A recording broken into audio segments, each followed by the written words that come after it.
Y'all look so sharp this morning. Amen. Thank God. First, let me give respect to the Spirit of God, which indeed is charged ahead of my life. And let us read this scripture this morning before I pray. John chapter 3. There was a man of the Pharisees named Nicodemus, the ruler of the Jews. The same came to Jesus by night and said unto him, Rabbi, we know that thou art a teacher come from God. For no man can do these miracles except God be with him.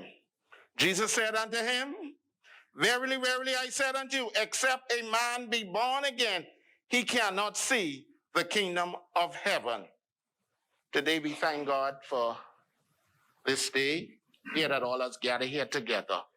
Let us pray. Bow your heads. Father God, in the name of Jesus, God, we come before you just to say thanks. That's all we can say. Thanks, God, for the things that you have done for us. Thank you, God, for keeping us safe to the course of this week. God, we ask you, God, to move in this place like you never moved before, God. Spirit of the living God, fall fresh right now. We come against everything, God, that what don't look like you. We declare peace. We declare miracle. We declare harmony amongst us right now, God. God, we ask you, God, to cover our prime minister today, our government, the opposition, the speaker, the deputy leader, everybody, members of parliament, cover them underneath your blood. In the name of Jesus, God, we thank you. We give you the praise. We give you all the glory, God, because we know without you, we cannot do nothing. And thou hast taught us to say, Hallowed be thy name. Thy kingdom come, thy will be done on earth as it is in heaven. Give us this day our daily bread, and forgive us our trespasses, who trespass against us. And lead us not into temptation, but deliver us from evil. For thine is the kingdom, your power and your glory, forever and ever. Amen. May the peace of God be with you, that passes all understanding.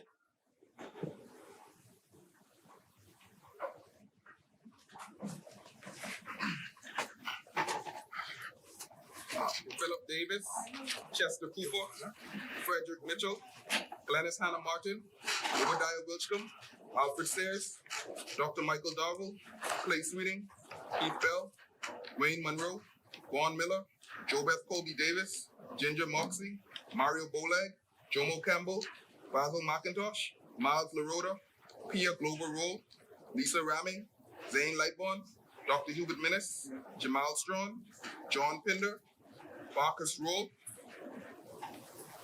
Leon Lundy, Kirk Cornish, Wade Watson, Leonardo Lightborn, Leslie Miller Bryce, Leroy Major, Sylvanus Petty, Mikel Bonnaby, Michael Pintard, James Quasi Thompson, Aram Lewis, Shannon Dawn Cartwright, Adrian Gibson, Adrian White.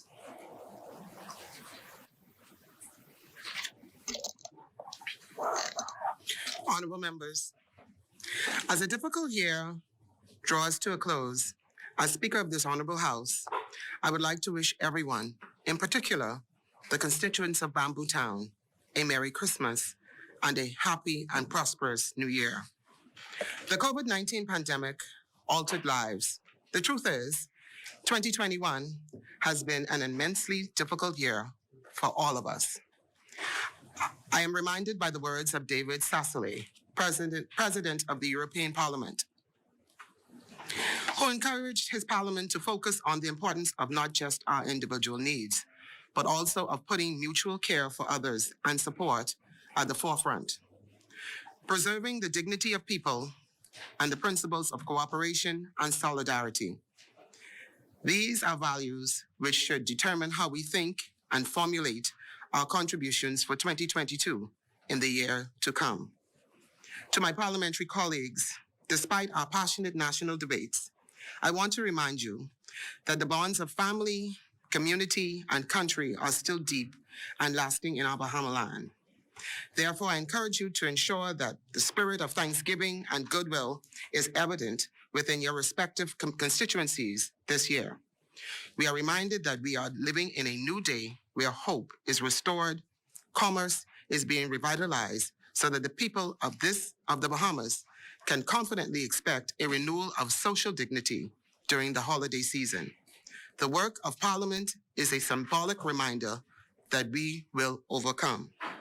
In conclusion, I want to give special recognition to healthcare workers, custodial workers, and all those who, through their work in the law enforcement, medical, and pharmaceutical fields, have given us an example and strength through their selflessness in their daily lives. To the media, though we often not acknowledge your credit, I want to thank you. It is through the media that the message of love, charity, and community is delivered. To the wonderful parliamentary staff and my chief clerk, thank you for welcoming me and assisting me along the way. At this time of year, let us all commit to do more to bring about a better society we know that we can be. Merry Christmas to each and every one of you, and a happy and prosperous New Year. Thank you. We will now go down the order of business. Introduction and swearing in of new members, laying of documents by ministers, statement and communication by ministers. The chair recognizes the honorable member for Exuma and Ragged Island. Thank you very much, Madam Speaker. As always, I express sincere gratitude to the people of Exumas and Ragged Island for this opportunity to serve them.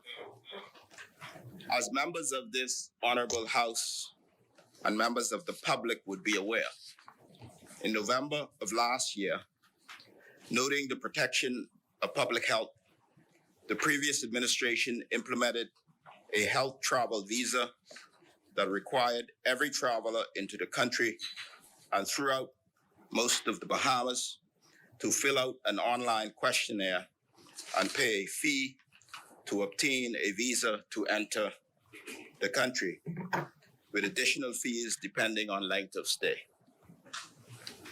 On December 5th and again on December 6th, the processing of the Bahamas Tourism Health Visas platform experienced interruptions and delays for a short period on each day. This was reportedly due to power outages and other technical glitches at Cable Bahamas that serves as the government's data host. This was most unacceptable and regrettable. We therefore apologize to the traveling public for the inconvenience. I've asked that our service provider put in place the appropriate redundancy so that this does not recur. Madam Speaker, our administration promised a review of all of the contracts associated with the Bahamas Travel Health Visa. And I'm pleased to report that that review has been done and continues, and renegotiations are underway with respect to all partners. Further, members would recall that the Progressive Liberal Party never felt that this health visa should apply to Bahamian citizens and permanent residents who call the Bahamas home. It was both a financial and regulatory hassle on Bahamians, and we vowed to stop it. Shortly after we came to office, we assessed the program and eliminated the fees for Bahamian citizens and residents, and eliminated the visa altogether for inter-island travel. The fees were left, the visa was left in place for visitors along with the attending fees. After assessing the program further, we are pleased to announce that Monday, December 13, 2021, Bahamians and residents will no longer be required to obtain a health travel visa to enter their own beautiful country.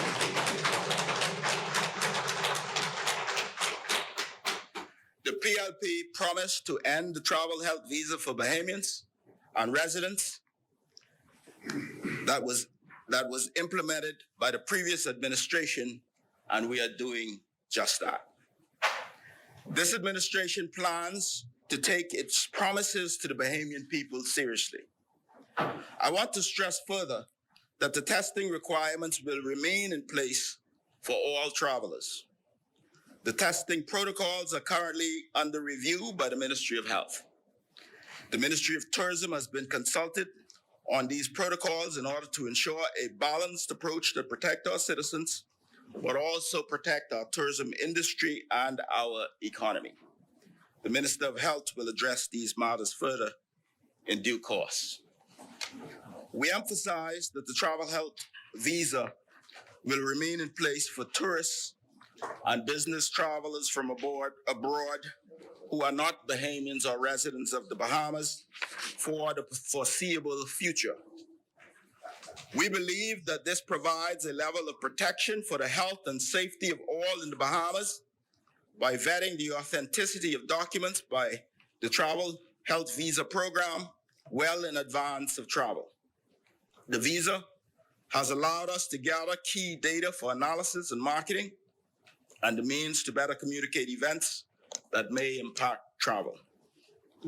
We foreshadow further that the manual immigration landing card will be eliminated in due course, and we are satisfied that once this process is also digitized, it will create a further convenience to our tourists and foreign business travelers. Madam Speaker, I would wish to inform this House and the public that the Bahamas Ministry of Tourism, Investments and Aviation has taken note of the recent announcement issued by the United States requiring both fully vaccinated and unvaccinated U.S. citizens or residents to present proof of a negative COVID-19 test taken no more than 1 day before boarding a flight to the U.S. These requirements previously gave a longer window to vaccinated travelers. However, the tighter testing timelines for all will provide an added degree of public health protection given the emergence of the recent new variant. The Bahamas, in our view, is well positioned to adapt to this new requirement, as many hotel properties offer an on-site testing, making the process for visitors as efficient as possible, with ample off-property testing sites also available throughout the Bahamas. We remain optimistic for a robust winter travel season with ample direct airlift available from key markets, ample testing facilities, as well as accommodations and endless options of things to see, do, and experience to suit every type of vacation seeker. We are committed to making the travel process as seamless as possible for the Bahamas. Data from the Bahamas Travel Health Visa indicate an average of 62% of visitors to the Bahamas are fully vaccinated, with 6% of those unvaccinated being children under the age of 12 who do not yet qualify in many respects for the vaccine. More than 8 billion doses of a COVID-19 vaccine have been administered globally, with aggressive vaccination campaigns taking place in countries around the world, including right here at home. The vaccine continues to be a critical step towards combating the pandemic and reinvigorating the Bahamas' tourism-driven economy. Studies also show that our visitors prefer traveling to destinations where there is a high vaccination uptake. All eligible citizens and residents of the Bahamas are therefore encouraged to get vaccinated, and we remind you that you can make appointments at vax.gov.bs, vax.gov.bs. So, Madam Speaker, I repeat that as of Monday, the 13th of December, there will be no travel health visa requirements for Bahamians and residents of the Bahamas. So promised, so delivered. Thank you very much, Madam Speaker.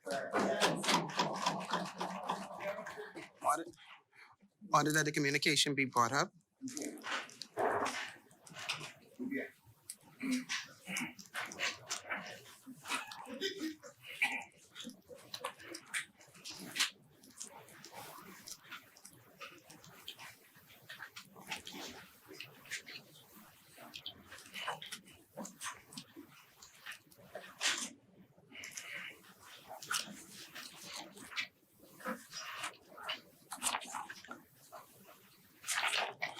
Order that the communication to lie on the table. The chair recognizes the honorable member for Eastern. Good morning. Thank you very much, Madam Speaker. With your leave and with the consent of the member for Exuma, I just wanted to ask a question based on your communication. I understand that the visa, the announcement is that the visa will no longer be required for Bahamians. Who will be assessing the actual tests?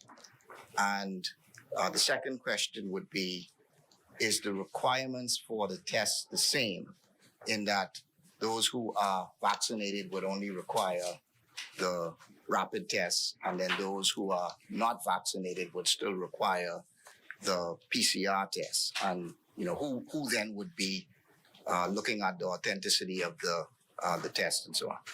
The chair Madam recognizes the honorable. Speaker, the protocols are mandated by the Minister of Health.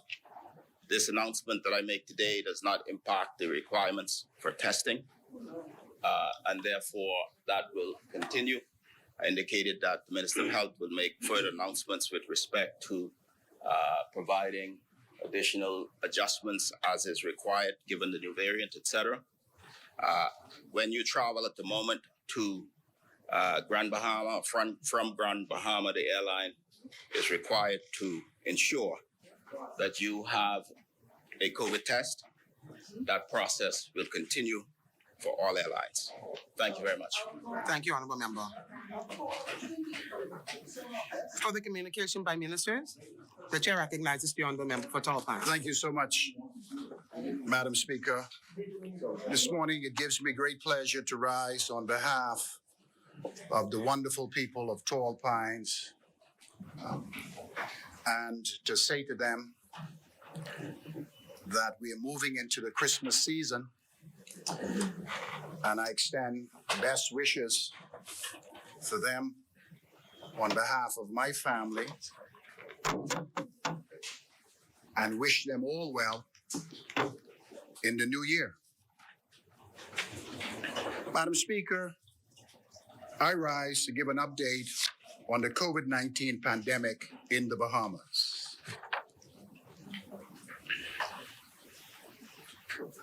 After having dominated our lives for almost 2 years, there's no question that Bahamians everywhere are growing wary in the battle against COVID-19 and are looking forward to bigger and better prospects and achievements from this new day administration. They can rest assured that we are working hard as a team and steadily heading in the right direction. However, when we think we are done with COVID-19 pandemic, new mutated variants pop up, proving that the pandemic is not done with us. With consistent, unpredictable outbreaks of new variants occurring throughout the world, it is still difficult for any of the experts to predict when this deadly pandemic will end. And so, for the foreseeable future, we anticipate that there will be regular flow of travelers coming into our country. Some may potentially become infected with the COVID virus and possibly causing clusters. But it is our job at the Ministry of Health to move swiftly to ensure that we do everything in our power to prevent community spread. It is therefore very important that each of us do our part in stopping the spread of this virus by sticking strictly to the protocols that the Ministry of Health has put in place. As we ramp up our vaccination effort, we remain hopeful that we will reach our projected target of 200,000 vaccinated Bahamians and residents by the end of the year.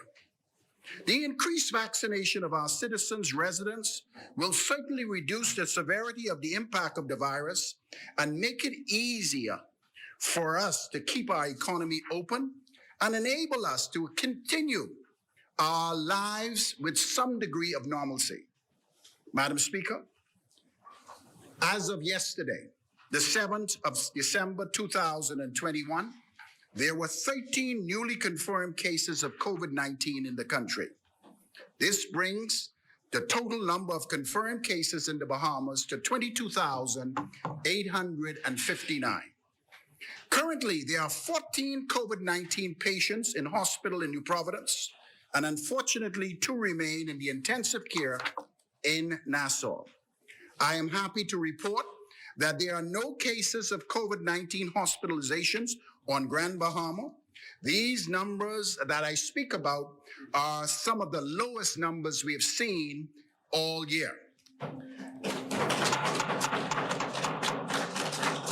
Another encouraging sign is that the test positivity rate have been trending below the 5% benchmark set in place by the World Health Organization. But Madam Speaker, what remains of great concern to us all who are in the forefront of this fight is the number of deaths, which are now pegged at 705, and an additional 36 deaths under investigation. Madam Speaker, with a total of 322 active cases recorded across the country, the pandemic continues to impact our healthcare system negatively.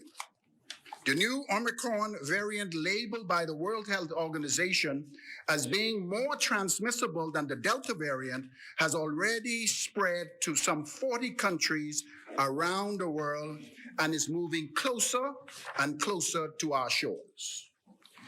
Given the pervasiveness of the Omicron variant and the purported milder nature, the Bahamas will remove associated travel restrictions imposed on African countries that was announced last weekend. Having said that, we cannot afford to let our guard down, and active discussions are ongoing with our partners at the Ministry of Tourism, Aviation and Investments in order for us to strengthen our travel requirements for entry into the Commonwealth of the Bahamas. Later today, my ministry will meet with technical advisors on our team to finalize the new testing protocols aimed to mitigate the importation of SARS-CoV-2 into the country. Madam Speaker, in the anticipation of a potential 4th wave, my ministry is continuing our effort to strengthen our physical capability to manage patients through the recruitment of additional healthcare workers and the introduction of medicines to prevent persons positive for COVID from being hospitalized. We also plan to increase the number of contact tracers and continue our free testing pilot programs in communities with outbreaks while software solutions are being tested before rolling out our free testing program across the country. Madam Speaker, I again take this opportunity to encourage all citizens who have not done so to get vaccinated. Get vaccinated. There is a strong scientific evidence that vaccination protects us from severe disease and possible death if infected by this deadly virus. Further, proper wearing of masks, staying socially distanced, and sanitizing your hands are critical to prevent infection from being spread throughout our country and to save lives. We also encourage citizens to pay attention to ventilations in home. Keep your windows open and in the workplace so that airflow will be able to come into buildings and move the virus, which is potentially airborne. It is also important to adhere to the Health Services Rules 2021. Be reminded that persons or organizations who desire to host events outside the guidelines of these rules, they must first be reviewed by the Ministry of Health and Wellness to ensure that COVID-19 protocols are apparently in place and they reflect the safety mechanisms that we need for our children and for residents alike.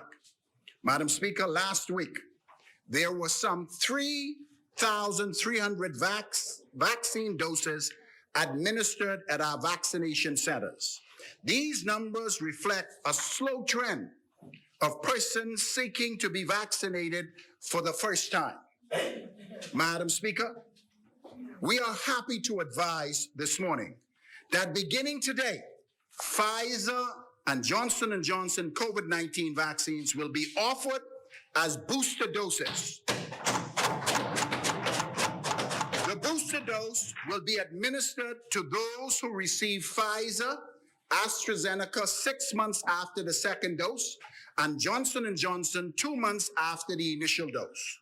The first phase of the booster shot rollout will be for persons 60 years and older, thank God, who are fully vaccinated, and the second phase will include healthcare providers, frontline workers, uniform branch personnel, followed by all eligible citizens and residents over the age of 18.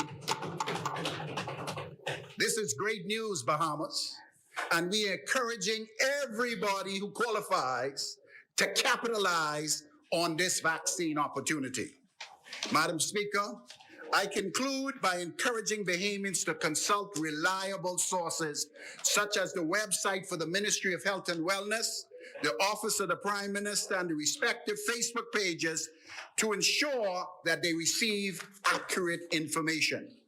Accurate information is also found in our health services COVID-19 prevention and management of community spread rules, and we must all remember that we are in this fight together. And together, we can do all things through Christ who strengthens us. Finally, before taking my seat, Madam President, Madam Speaker, I may not get the opportunity to wish the members of Tall Pines, as well as the Commonwealth of the Bahamas, a Merry Christmas and a Happy New Year. Thank you so much. Thank you, Honourable Member. Other than the document be brought forward?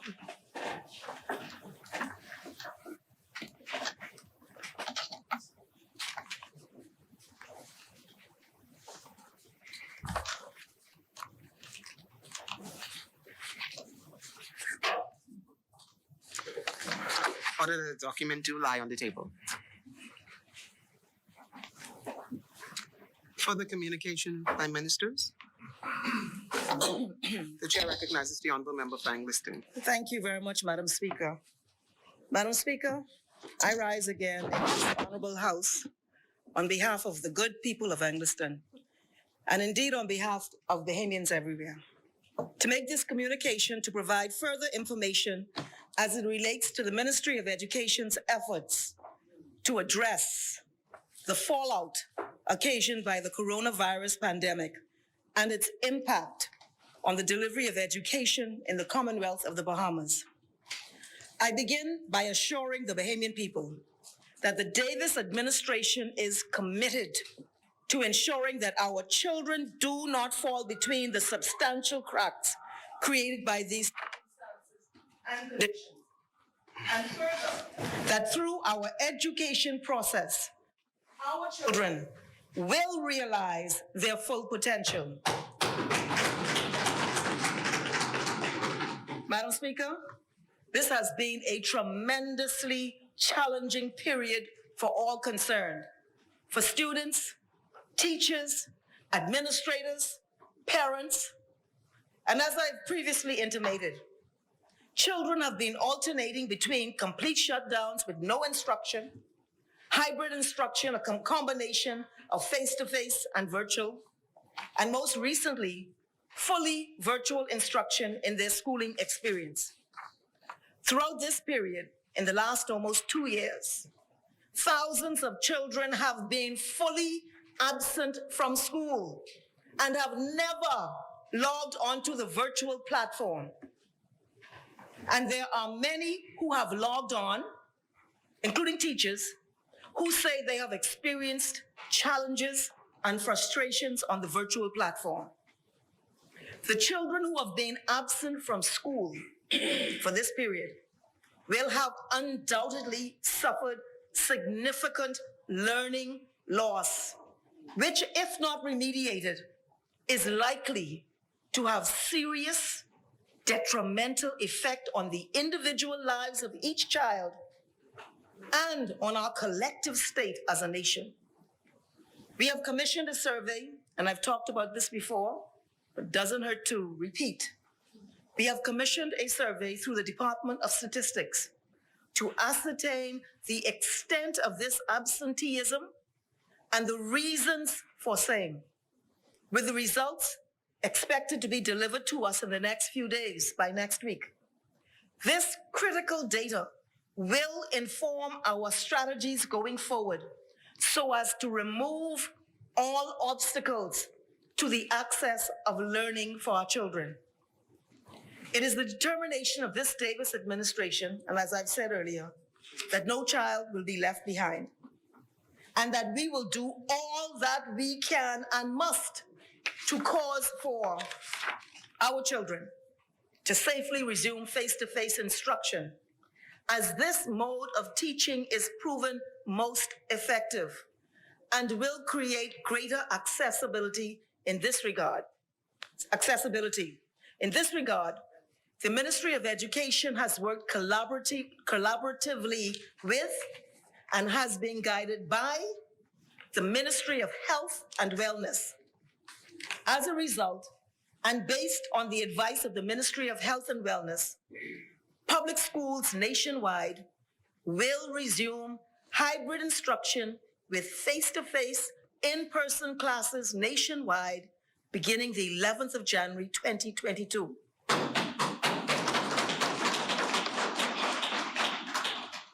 I'm advised that at least 3 public schools will likely not be ready.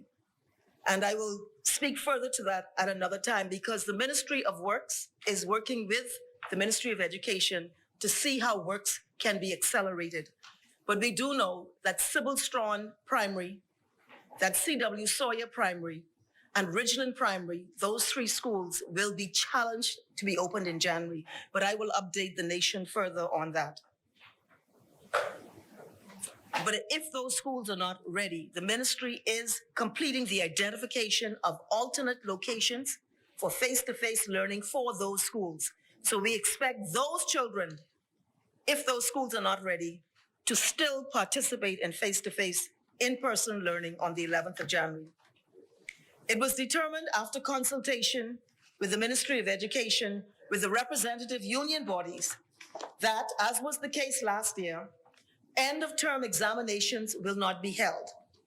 Instead, early in the next term, assessments will be made based on objective criteria to include 12th grade students who will be preparing for tertiary education or job opportunity. It's very important that parents who have concern about this know that the grades attained by students during this term will not be discarded. This is merely a deferment, and the grades attained will be fully integrated and accounted for in the assessment reports when they are issued next term. The decision not to have examinations was a consensus decision of the stakeholders in that meeting and was based upon a number of factors and considerations, including for ensuring the reliability of results in a completely virtual environment. Further, on return to face-to-face instruction, children will undergo diagnostic testing, each child, so as to assess the extent and effect of learning loss, and thereafter, targeted strategies will be implemented to allow children to catch up. The Ministry of Health and Wellness has fully advised on the required COVID-19 protocols, and in respect of which the Ministry of Education and Technical Vocational Instruction will ensure strict adherence. The Ministry of Health and Wellness will meet with teachers and administrator unions on Friday to discuss these protocols. A review of the learning management system is also underway to ensure unimpeded access for students and teachers in virtual learning modes. This is a work in progress. Madam Speaker, the current state of affairs is a crisis, and I do not use those words lightly, which will deeply impact our nation if we do not rescue this situation. It will require all stakeholders and the wider community, including churches and civil society, to join in the efforts to normalize and strengthen the educational experience of our children. This issue belongs to all of us. The way forward requires the full cooperation and harmonized contributions of all stakeholders, including the wider community. Madam Speaker, the last 21 months has been a most difficult and oftentimes distressing situation for students, teachers, and parents alike. But we are confident that we shall emerge from this victorious. A virtual town meeting will be held next week, Wednesday, December 16, 2021 at 6 p.m. to further brief all stakeholders, parents, teachers, students, and public service support staff, including security and custodial staff, to outline the reopening plans and to answer any concerns parents may have. The full details of this meeting will be released and circulated within this week. Madam Speaker, we care about the health and safety of all and will continue to do all that we can to maintain such an environment. And at the same time, we have to ensure that we provide the best educational opportunities for our students. This is a delicate balancing act, but we must do it. Again, I wish to assure the Bahamian people that we are fully committed to doing all that we can, not only to move our country beyond this crisis, but to create an excellent education experience with progressive outcomes for our children. We will not rest, Madam Speaker, until we have wiped every tear from every eye. And we must work hard.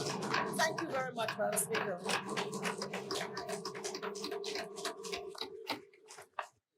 Thank you, Honourable Member. Order that the document to be brought up.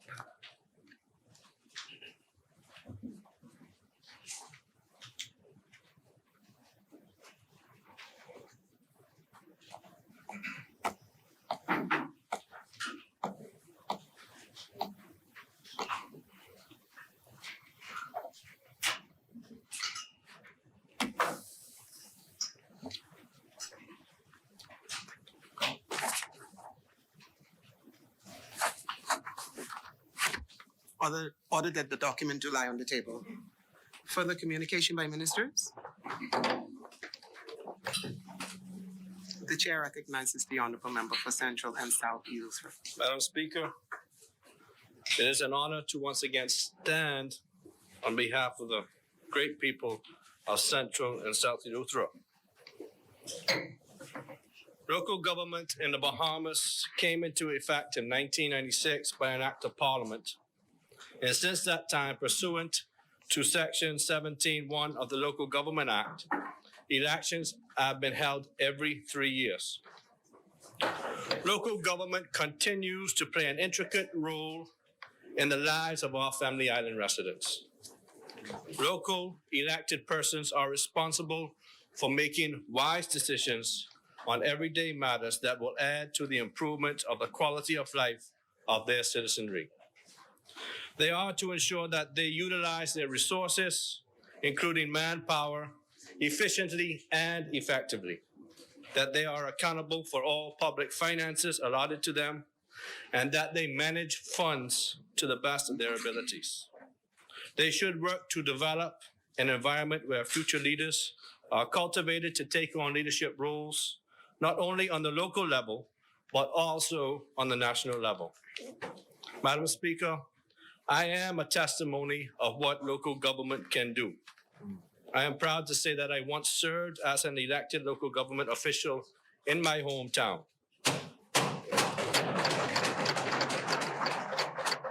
That experience ignited a desire to lead at a higher level, and here I am today. In our blueprint for change, this administration has committed itself to promoting and implementing development policies and strategies to encourage inclusiveness and family island development within the Bahamas. We will further decentralize decision-making and putting power in the hands of communities through local government. Madam Speaker, the last elections were scheduled to be held in June of 2020. However, due to the global pandemic, adjustments had to be made.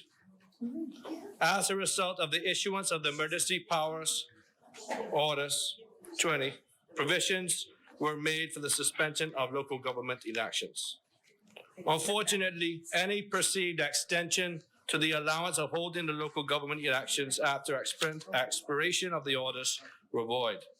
Legislative amendments were made by tabling and passing the COVID-19 Pandemic Special Provisions Bill 2021, which provided for the necessary 90 days allocation to properly facilitate hosting the local government elections.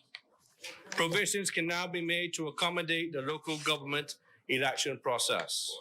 With that being said, elections will now be held on January 27th, 2022. I encourage persons to get involved in the process to ensure that not only the most popular individuals are elected, but that the best persons are elected.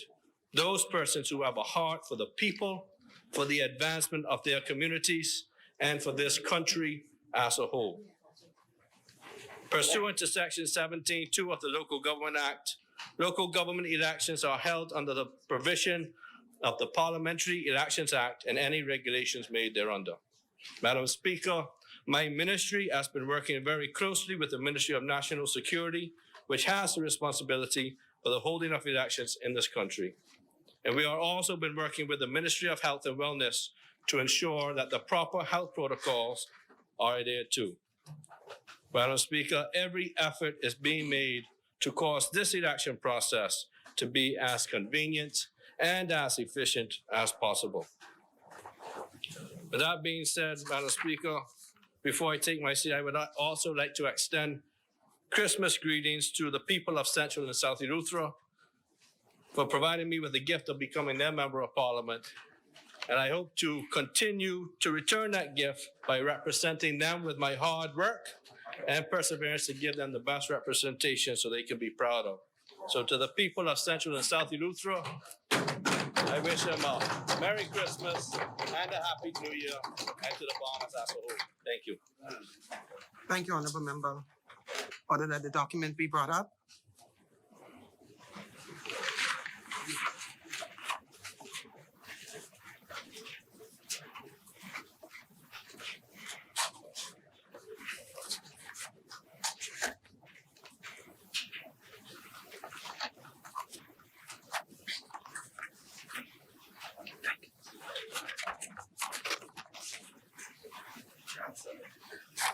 Order that the document do lie on the table.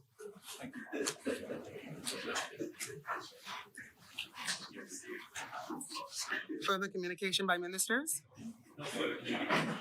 Thank you, Honorable Member. We will now move down the order of business. Communications by the clerk. Messages from the Governor General. Messages from the Senate. Motions for leave of absence, leave to resign, seat and new writs. Presentations of petitions. Presentations of reports of committees. Adoption of reports of committees. First reading of bills. Second reading and committal of bills. The chair recognizes the Honorable Member for Elizabeth. Thank you, Madam Speaker. Madam Speaker, before I go into my contribution, I just want to briefly bring Christmas greetings. Christmas has always been one of my most favorite times of the year because it is a time when kindness, joy, and generosity abound. Between the festive holiday gatherings, good food and drink, merriment, and fellowship, we also take time to celebrate the birth of Jesus Christ, who is and will always be the reason for the season. To the people of Elizabeth, my constituents, whom I have come to know so well and care for so deeply, I would like to wish each and every one of you a blessed and joyous Christmas. I hope to see as many of you as I can over the next few weeks, particularly at our upcoming Christmas event, which is scheduled for December 18, 2021, at a location to be announced. And I pray that the peace of Christ will fill your homes and your hearts this Yuletide season. On behalf of my husband, Donovan, my daughter, Bethany, and myself, may you all have a very Merry Christmas. Madam Speaker, I rise on the occasion for the passage of this merchant shipping bill, which was originally intended for the passage to coincide with the 25th anniversary celebrations of the Bahamas Maritime Authority during National Maritime Week 2020. But unfortunately, the COVID-19 protocols resulted in Maritime Week being canceled. And so, being cognizant of the urgent need for a modern merchant shipping act, which began under the previous administration and the Christie administration, led by the member for Angliston, and to retain the Bahamas' competitive status as a leader in the maritime sector globally, we recognize the critical importance of bringing this legislation to Parliament. By way of an historical overview, permit me to provide a brief synopsis of the origin of this legislation. The Merchant Shipping Act, Chapter 268, Statute Law of the Bahamas, was enacted by Parliament in 1976. The Act made provisions for the registration of ships, the control, regulation, and orderly development of merchant shipping, the proper qualification of persons employed in the sea service, and to regulate the term of services of persons so employed. Madam Speaker, the Bahamas is a member of the International Maritime Organization, which is the United Nations specialized agency responsible for the development of international convention, codes, and guidance in relation to maritime safety, security, and the prevention of pollution from ships and training for seafarers. The principal IMO conventions being the Safety of Life at Sea Convention, the International Convention for the Prevention of Pollution from Ships, known as MARPOL, and the International Convention on Standards of Training, Certification, and Watchkeeping for Seafarers.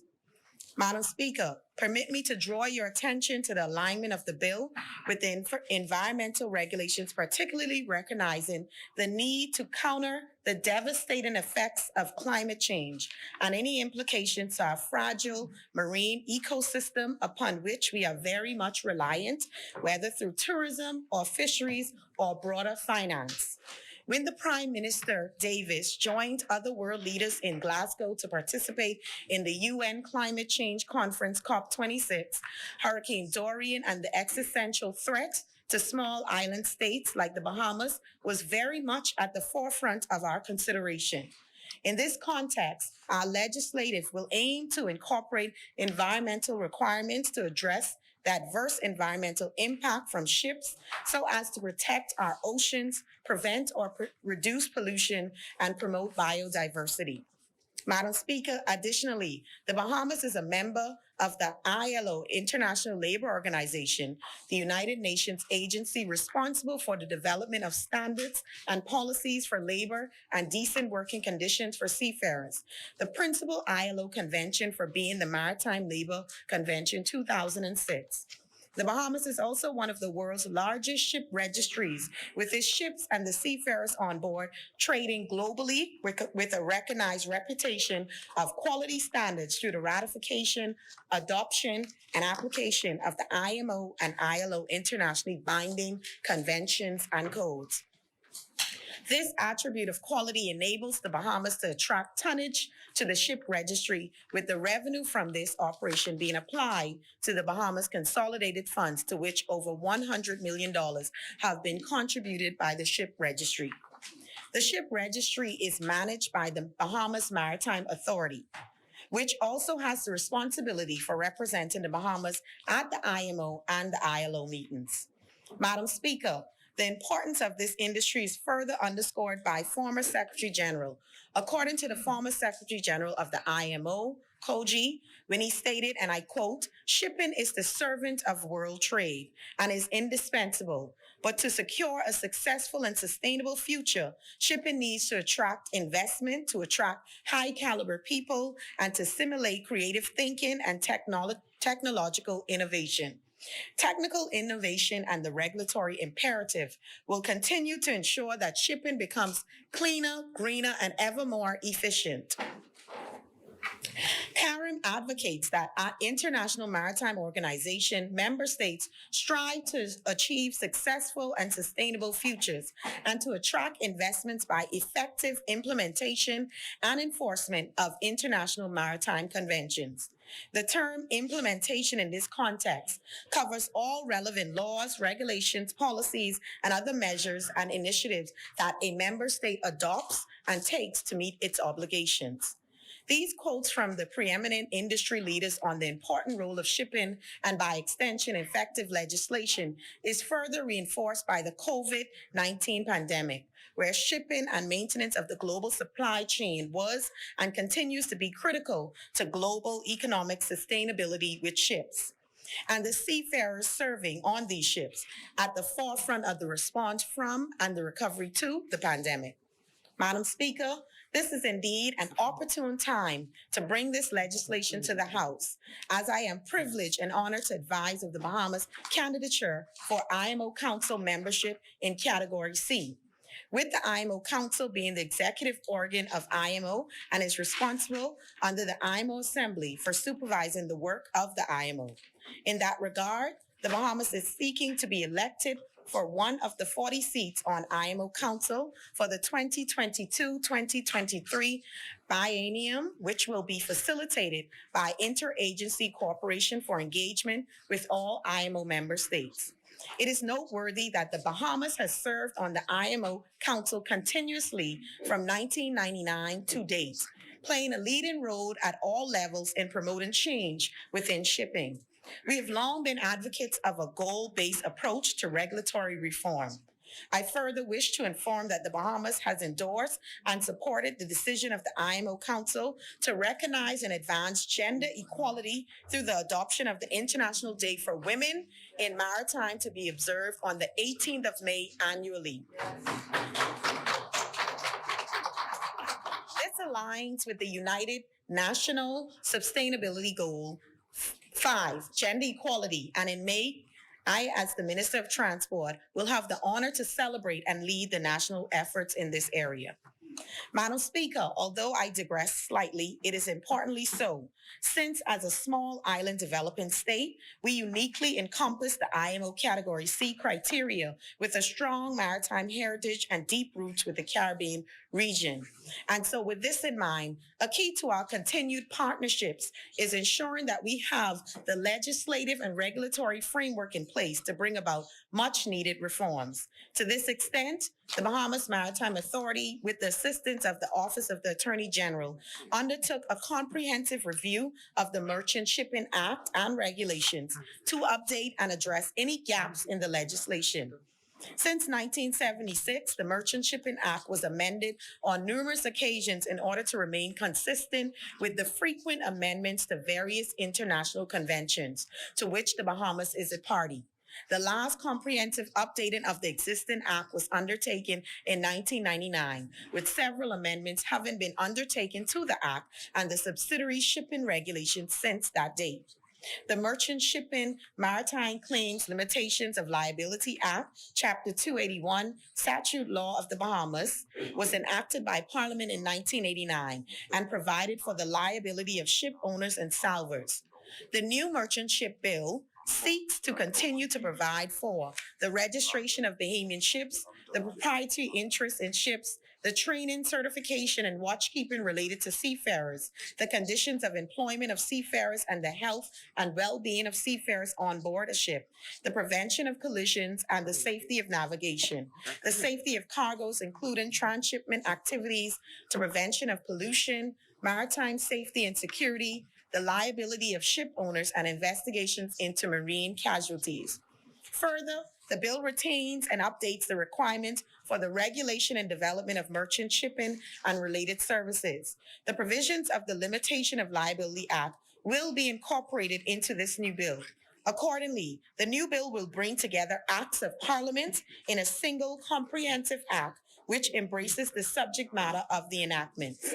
Madam Speaker, the process of formal adoption of an international convention regulates the affected country to have in place the legislative mechanisms to incorporate relevant provisions into its law prior to or simultaneously with the presenting of its instrument of ratification or accession to the IMO or the ILO as appropriate. For the Bahamas, this process is currently covered in the existing act, but this requires continuous amendments due to the number of and frequency of changes to the international conventions and mandatory code requirements by the IMO and ILO. This bill aims primarily to incorporate the mandatory international convention and codes, among other things, into the laws of the Bahamas in an effort to further and expediently enhance the safety and security of the merchant shipping industry, ships and seafarers, and to prevent marine pollution. Also, this bill will provide a more dynamic and efficient legislative process to efficiently regulate and avoid unnecessary delays, which will ultimately contribute to the growth and development of the merchant shipping industry in the Bahamas.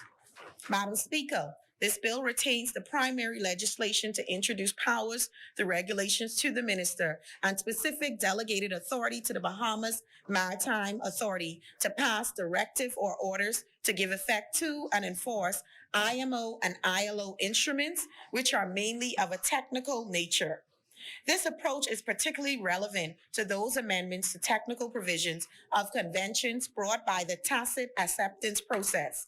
Example, amendments to provision in a convention may be deemed to have accepted by an IMO member state within a slated period subject to conditions as per the convention.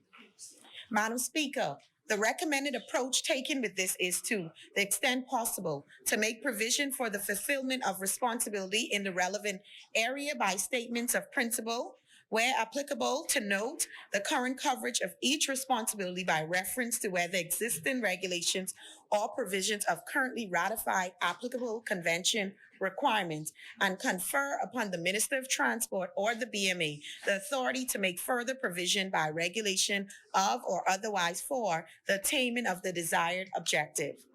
The BMA has consulted with a number of stakeholders, including ship owners and their legal representatives, shipping industry groups, the Maritime Committee of the Bahamas Bar Council, the insurer, the broader consideration of proposed amendments, and the practicality of implementation and enforcement.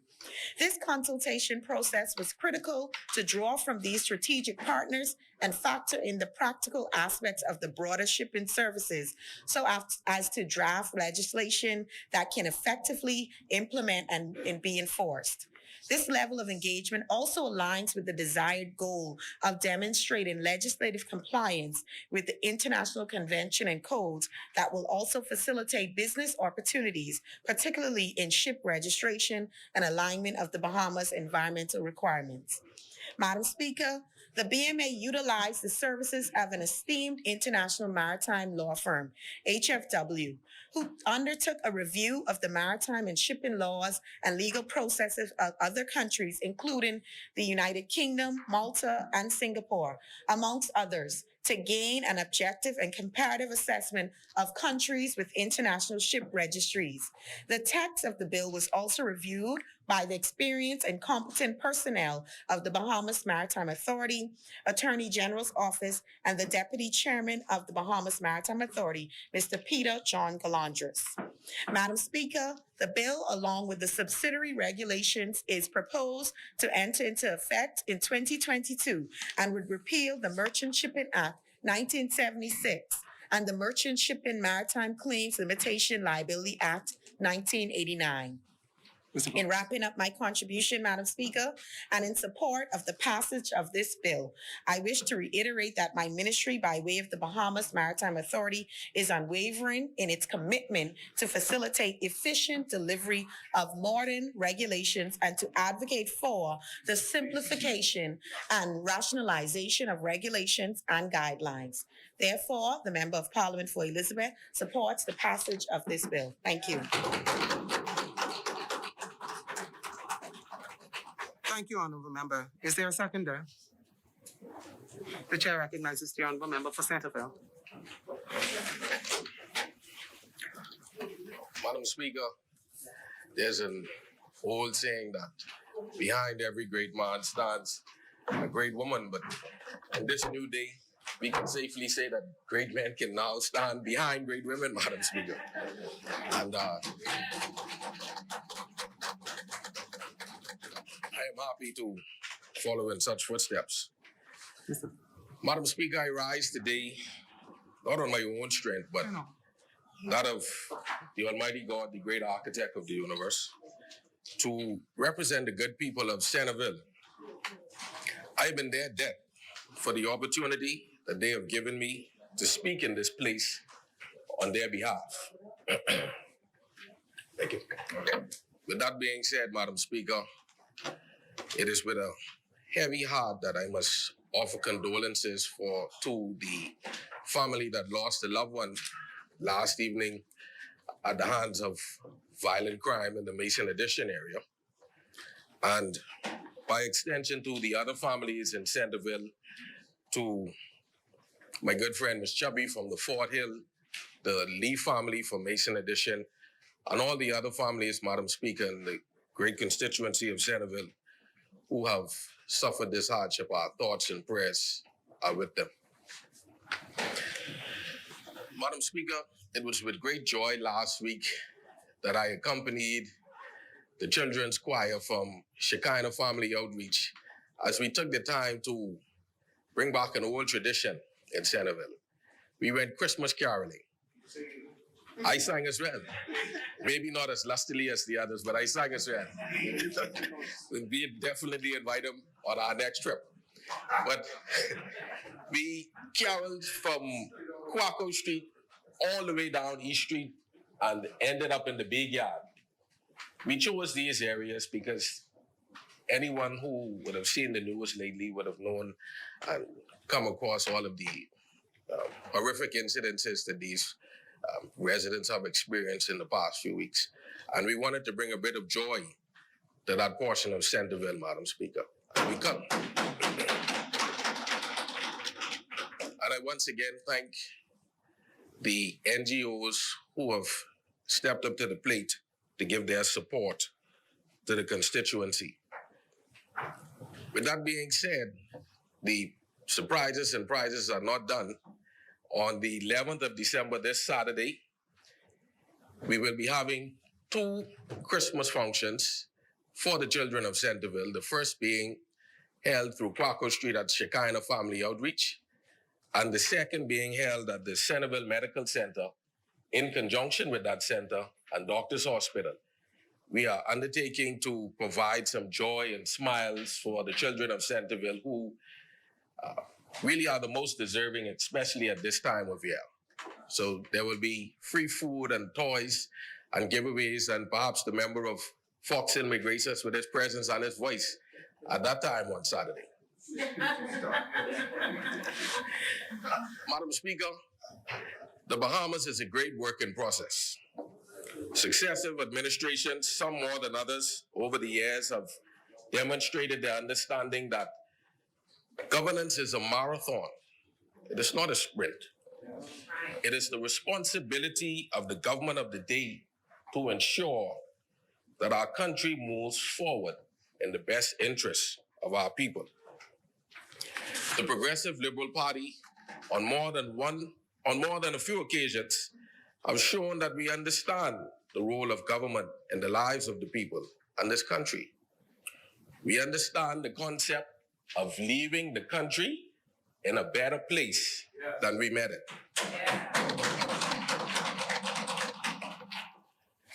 Madam Speaker, what we do in this place must benefit the citizens of this country and those who call it home. The people of Centerville deserve to be able to move from poverty to middle class to affluence on the strength of their determination and know-how. And our government is seeking to ensure that we ready ourselves for the 21st century.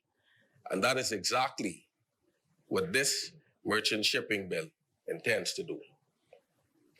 The Merchant Shipping Bill 2021 seeks to regulate and develop merchant shipping and related services for the Bahamas.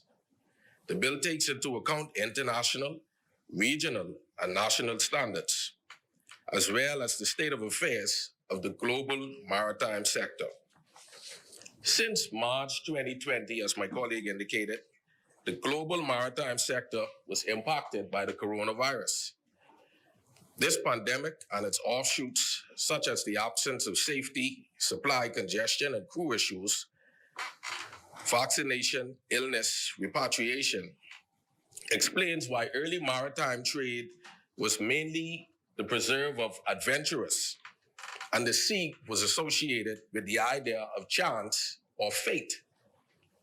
Clearly, the pandemic has had a negative impact on the maritime sectors, specifically shipping, fisheries, maritime tourism, and the oil and gas sector. Data revealed the depletion in the world shipping activity from the month of March to June 2020, when the most severe restrictions were enforced. Stakeholders in maritime activities, such as ship owners, charterers, or operators, and international organizations, felt the brunt of the pandemic as rates for goods and energy spiked. Also, the flaw of port efficiency was evident, as vendors were unable to collect their cargo at ports due to closures of warehouses. Additionally, some ports operated with reduced workforce, which exacerbated cargo congestion. Moreover, the shortage of workers placed a burden on global shipping, with interruptions in transit, delays, and accumulation of cargo, both at the origin and destination ports, causing indirect interference to the supply chain, especially on the movement of essential goods such as food and medical supplies. Many jobs were made redundant due to control measures and travel restrictions. This prolonged the downturn in economic activity as thousands of seafarers were stranded at sea due to the crew change crisis. And although the control measures were needed to delay the contraction of the virus, the economic impact cannot be undermined. Madam Speaker, over the years, the Bahamas has done a great deal to adhere to its international and regional obligations. In 2015, the Bahamas National Maritime Policy, a framework to guide the planning and development of maritime activities, was developed. It was envisioned that this policy would be the basis for effective coordination among all government agencies with responsibility for maritime and ocean affairs, and generate harmony of national actions in relation to the marine resources of the Bahamas. Further, since the enactment of the Merchant Shipping Act in 1976, over 45 years ago, there have been numerous amendments to the Act to align it with international standards. However, as was indicated earlier, this approach has compromised the coherence of the Merchant Shipping Act Thus, the existing maritime laws must be updated and consolidated to meet current international standards. Accordingly, a review of the Merchant Shipping Act was conducted to align it with international maritime conventions or instruments signed or ratified by the Bahamas. Over the past years, various experts have drafted a new, innovative piece of legislation, which is aligned with best international practices and which will ensure the growth and development of the Bahamas maritime economy, for which our government is deeply grateful. In particular, I wish to commend the work of the Bahamas Maritime Authority for its invaluable assistance in spearheading the government's effort.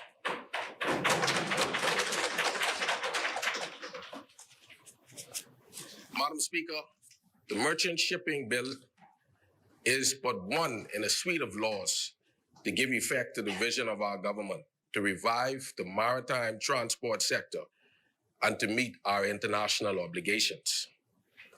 The main aim of the bill is to promote the growth of the maritime sector by incorporating best international standards and practices.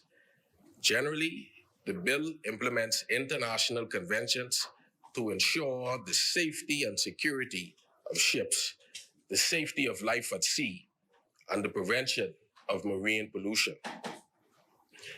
This bill's framework provides for more flexibility in the law by empowering the minister to make regulations to give effect to the international maritime conventions and instruments, and any amendments made thereto, thus enabling electronic means of registration and electronic certificates and regulation of maritime emergency responses against incidents that arise at sea.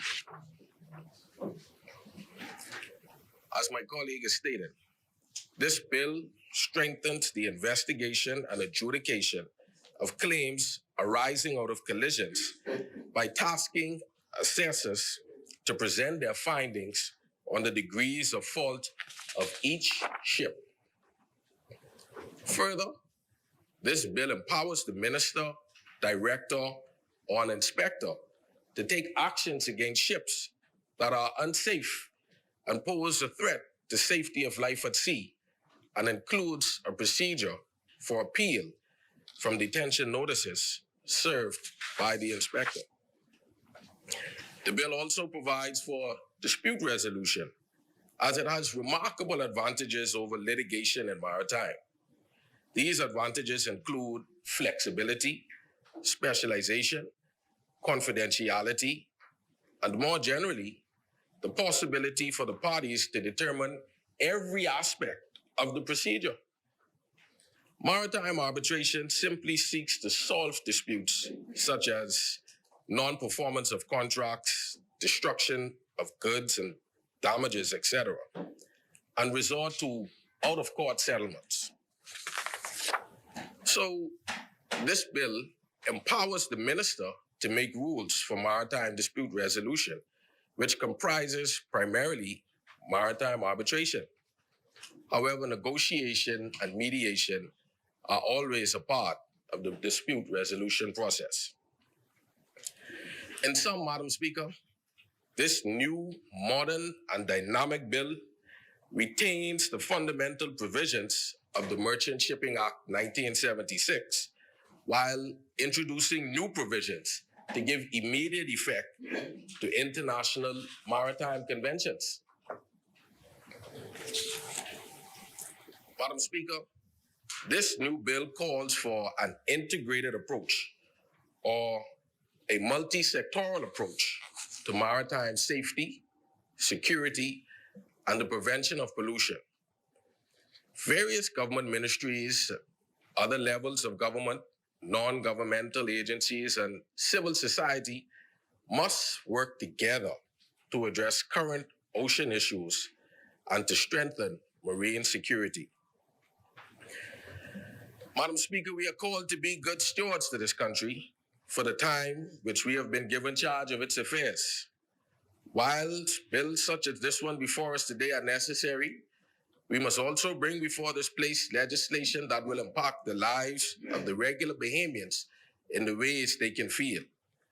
I have no doubt that this administration in this term of office will continue to carry out its mandate in a way that those who sit here decades from now will speak to our accomplishments as we do of those who came before us.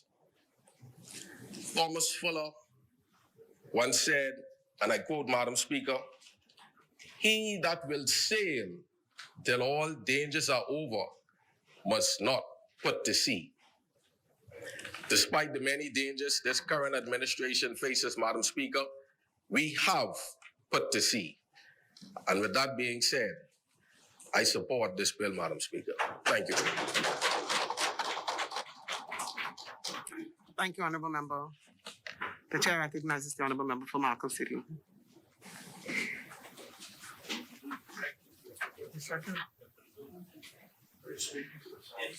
You speaking? Oh, it has been moved and seconded that the following bill be read a second time and committed.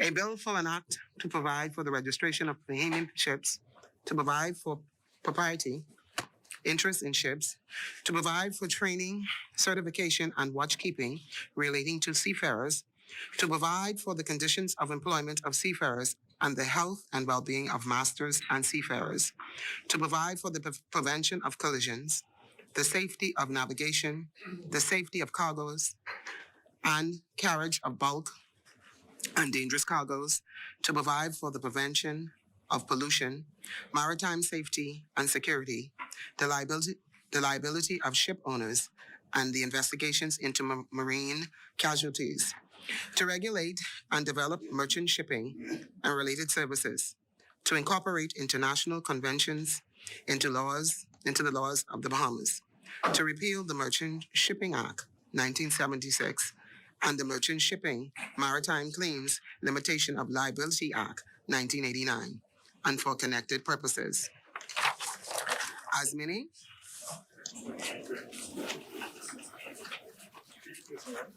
the Chair recognizes the Honorable Member for Marco City. Thank you.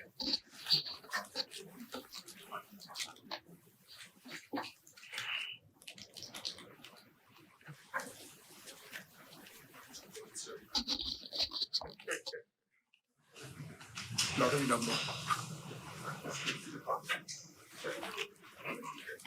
Yep, gotcha. Thank you very much, Madam Speaker.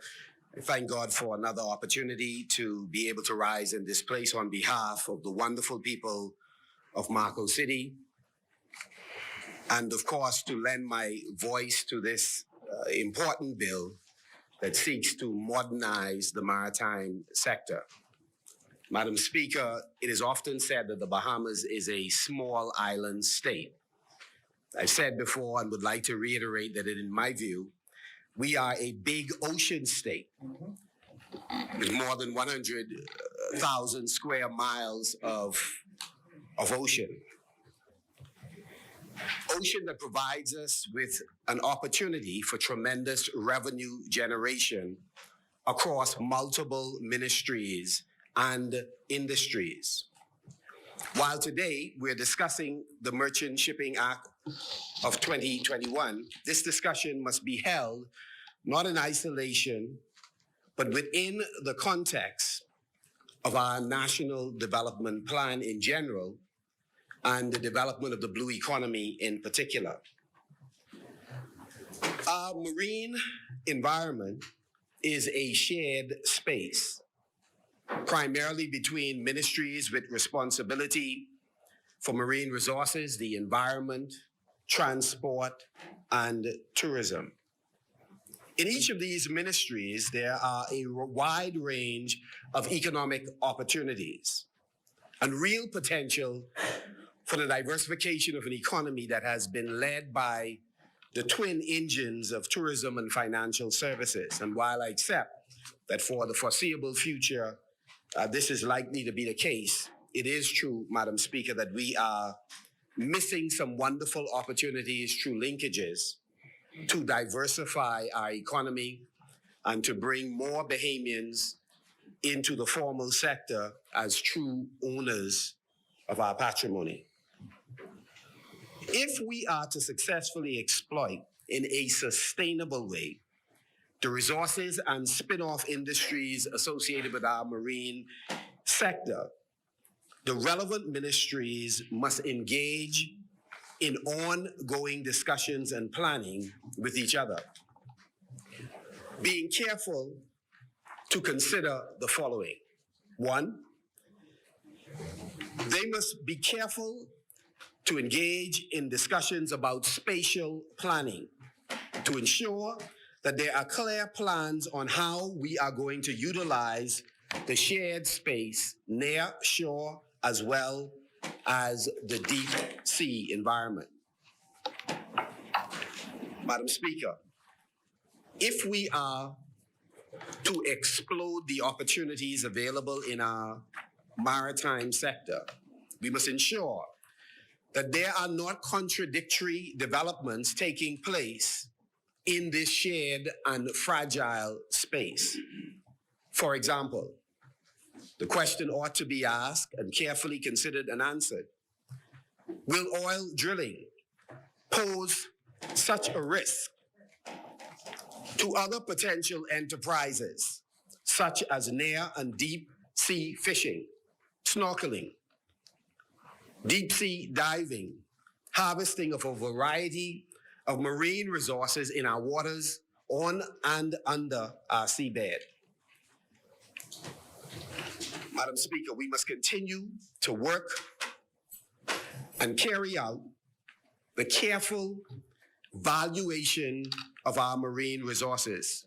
I was pleased to hear the member for Cat Island, Rumkey in San Salvador comment on the work that was met in place in terms of us putting a value on what is in our waters, what is on our seabed, what is under the seabed. This is absolutely important because if we are to assess costs to those, whether it's cruise ships or anyone else who damage our seabed or our coral reefs, it is important to know the value of these natural resources. And it is also important to be in a position to put a price tag on mitigation efforts to repair over time our resources that would be damaged. If we are to diversify the economy, we must also continue to explain to the world the pivotal role that the Bahamas is playing in the global fight to reduce greenhouse gases. Even though we have such a small footprint, the reality is we suffer disproportionately. And I recall the discussion by many of the developing countries and those referred to as small island developing states when we attended COP when it was last held.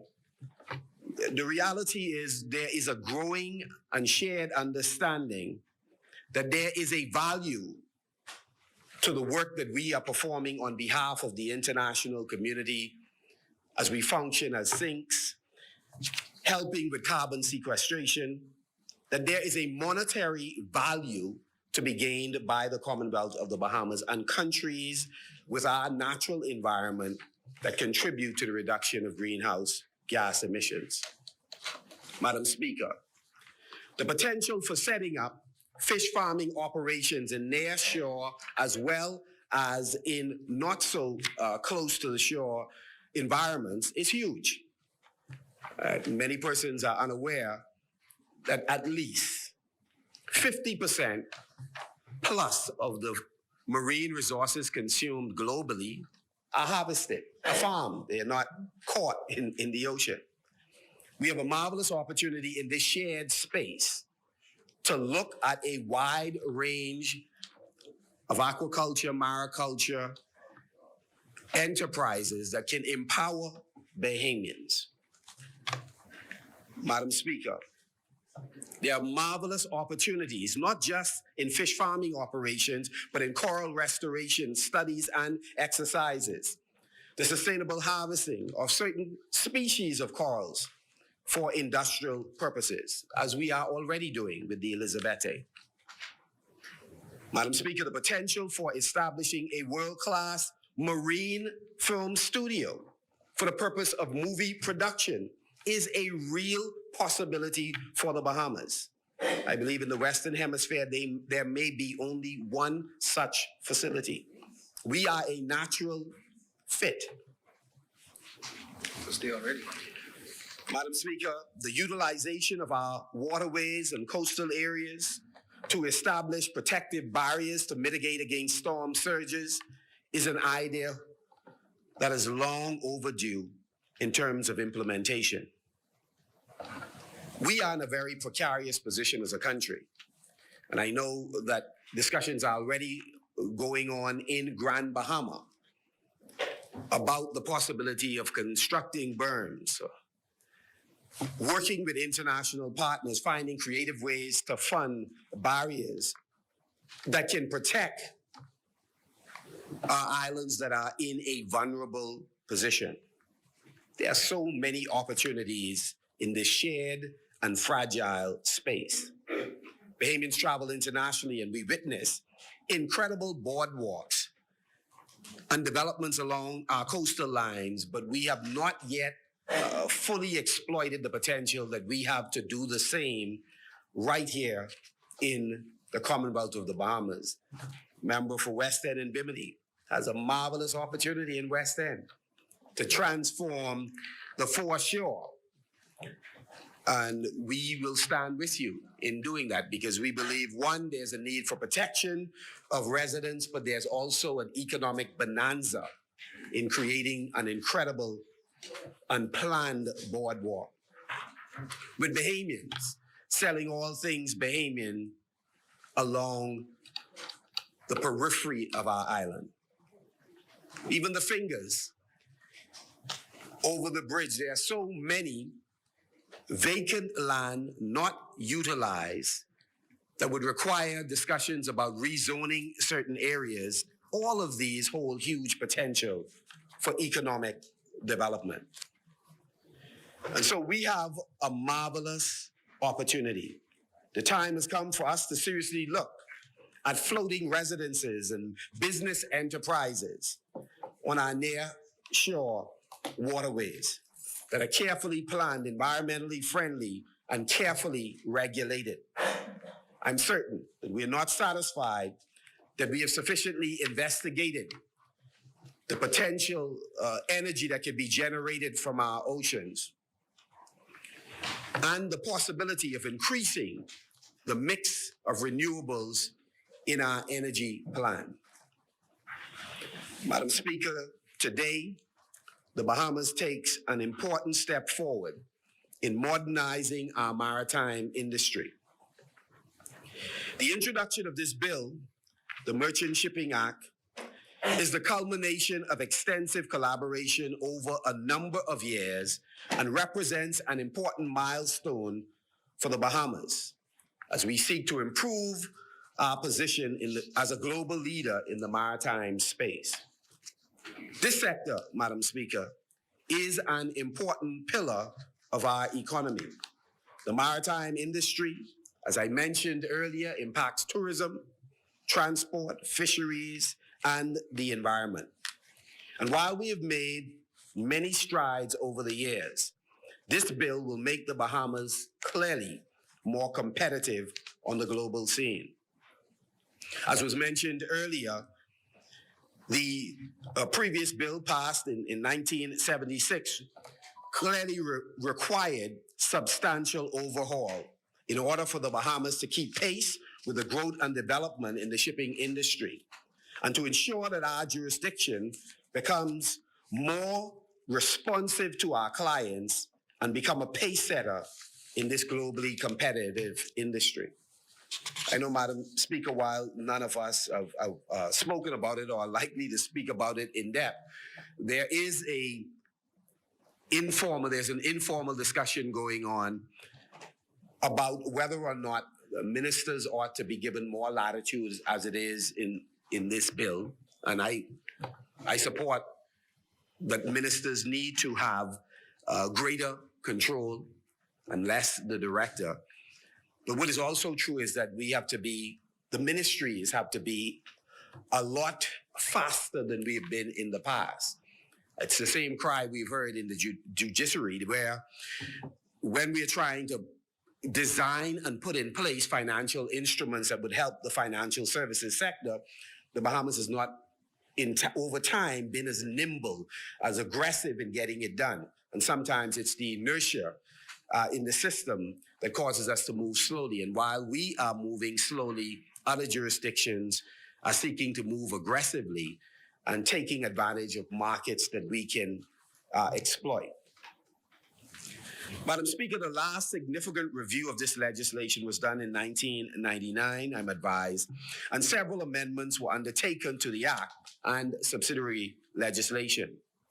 Over the last 4 years, the BMA, the Attorney General's Office, and other stakeholders, including the Bahamas Ship Owners Association, ship owners themselves, their legal representatives, and the Maritime Committee of the Bahamas Bar Association, all worked tirelessly to complete the vast majority of the bill that we now debate and intend to pass. The collaborative work was to ensure the broader consideration of the proposed amendments and the practicality of implementation and enforcement. It is regrettable that our administration, if you will, the parents of this bill, did not table and pass it. But we are pleased. We are pleased that the godparents are now here completing the journey. And yes, it is a marathon and a relay. Good job, godparents. The Bahamas, we're proud of you. We're proud of you. The Bahamas Maritime Authority has written extensively on the value of this act and what it seeks to accomplish. My brief presentation quotes from a number of the source documents that they have developed. The Marine Shipping Act is the primary legislation for the regulation of ships in the Bahamas territorial waters and Bahamas flagged ships. It provides for the control, regulation, and orderly development of merchant shipping. Madam Speaker, the bill considers that the Bahamas is a member of the IMO, which is the United Nations specialized agency responsible for the development of international convention, codes, and guidance in relation to maritime safety, security, and the prevention of pollution from ships and training of seafarers. Madam Speaker, let me wrap up rather than go through all the technical details by just making a few broad statements. The maritime sector really rests on 4 pillars. As was referenced earlier, SOLAS, looking at the saving of lives at sea, is one of those pillars. This bill addressed the range of guidance notes, directives, and regulations that addresses this issue. Secondly, the standards for training and certification of watchkeepers. Again, this bill addresses the various modalities that are being used in order to train persons in the sector. And the third pillar is the one the Bahamas has had cause to pay close attention to in light of the pollution that has taken place in our water. And I encourage the side opposite, the government, to continue to be vigilant, because while we value the relationship we enjoy with the cruise industry and we appreciate the long-standing relationship that has accrued benefit to the Bahamian people, I'm deeply concerned at the frequency with which they have been irresponsible in polluting Bahamian waters.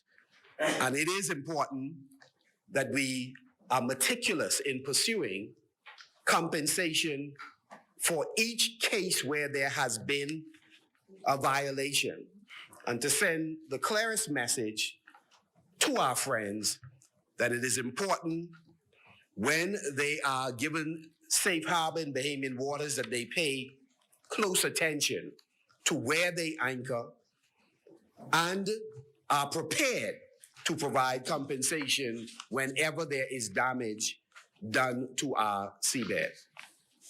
The fourth pillar relates to the maritime laws that relate to labor.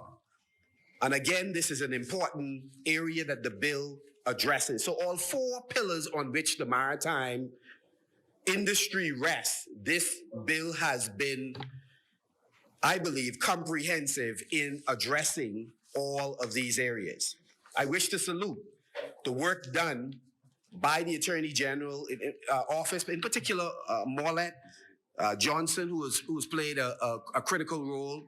Of course, the BMA, their entire staff, onshore and those that are overseas, and for all the stakeholders who have spent a tremendous amount of time working on this important document. I'd also like to make the point that many of our diplomats were active in lobbying countries around the world to ensure that the Bahamas was placed in an enviable position on being a part of the governing body of the IMO. We have played a wonderful role in the region as a leader in this sector. I wish to give a plug to Grand Bahama. We've had discussions for a very long time about Grand Bahama becoming the epicenter for maritime affairs and for arbitration.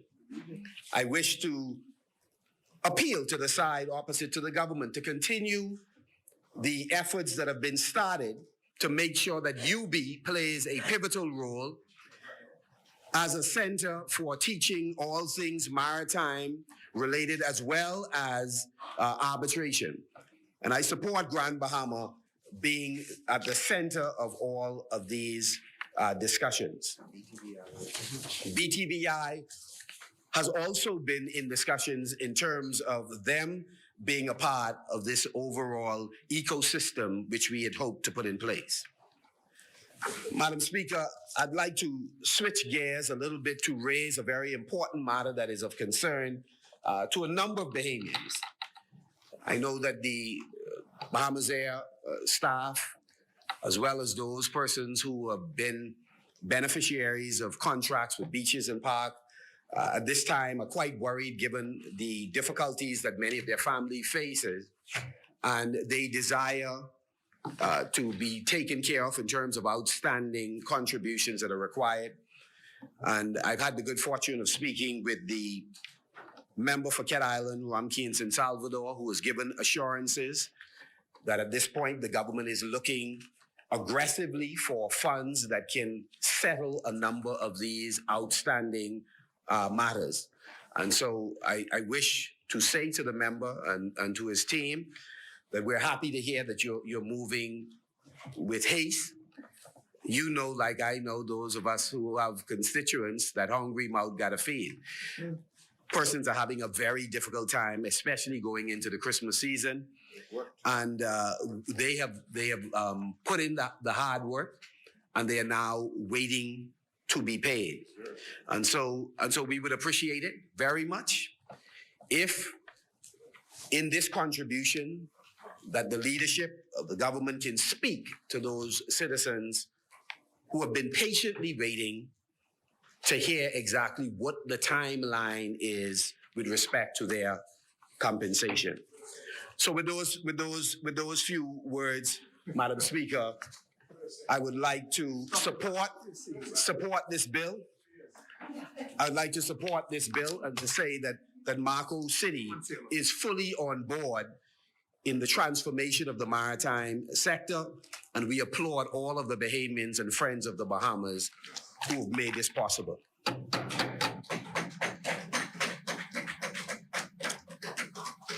Thank you, Honorable Member Asmini.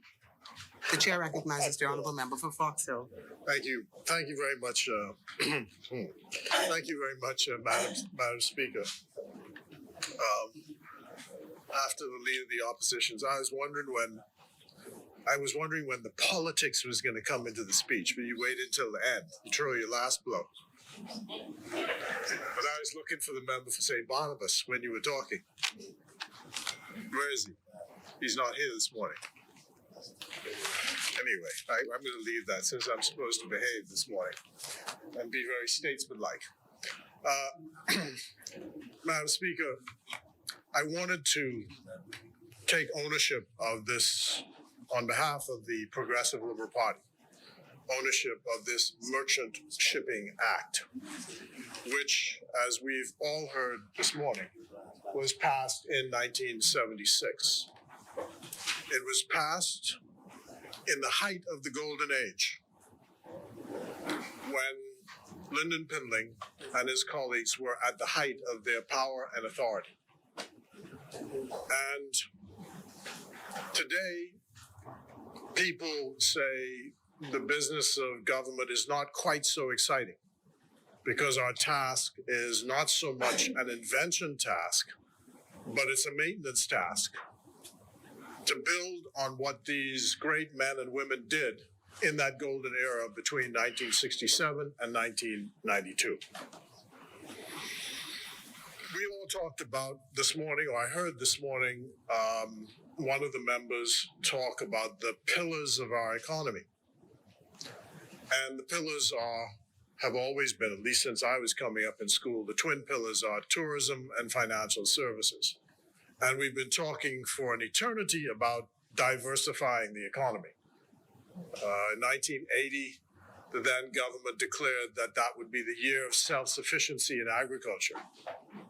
Aspirational, we're still trying to get there. But when this Merchant Shipping Act was introduced in 1976, and I think the author or the person who moved the bill at the time was the Honorable Philip Bethel, who is still with us.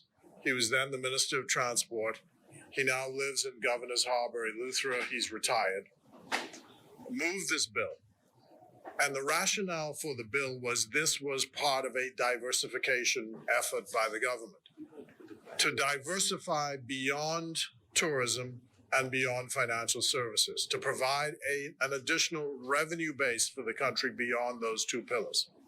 And I think that looking back on history, it is clear that that was a foundational effort by the then administration because merchant shipping has been enormously successful for the Bahamas.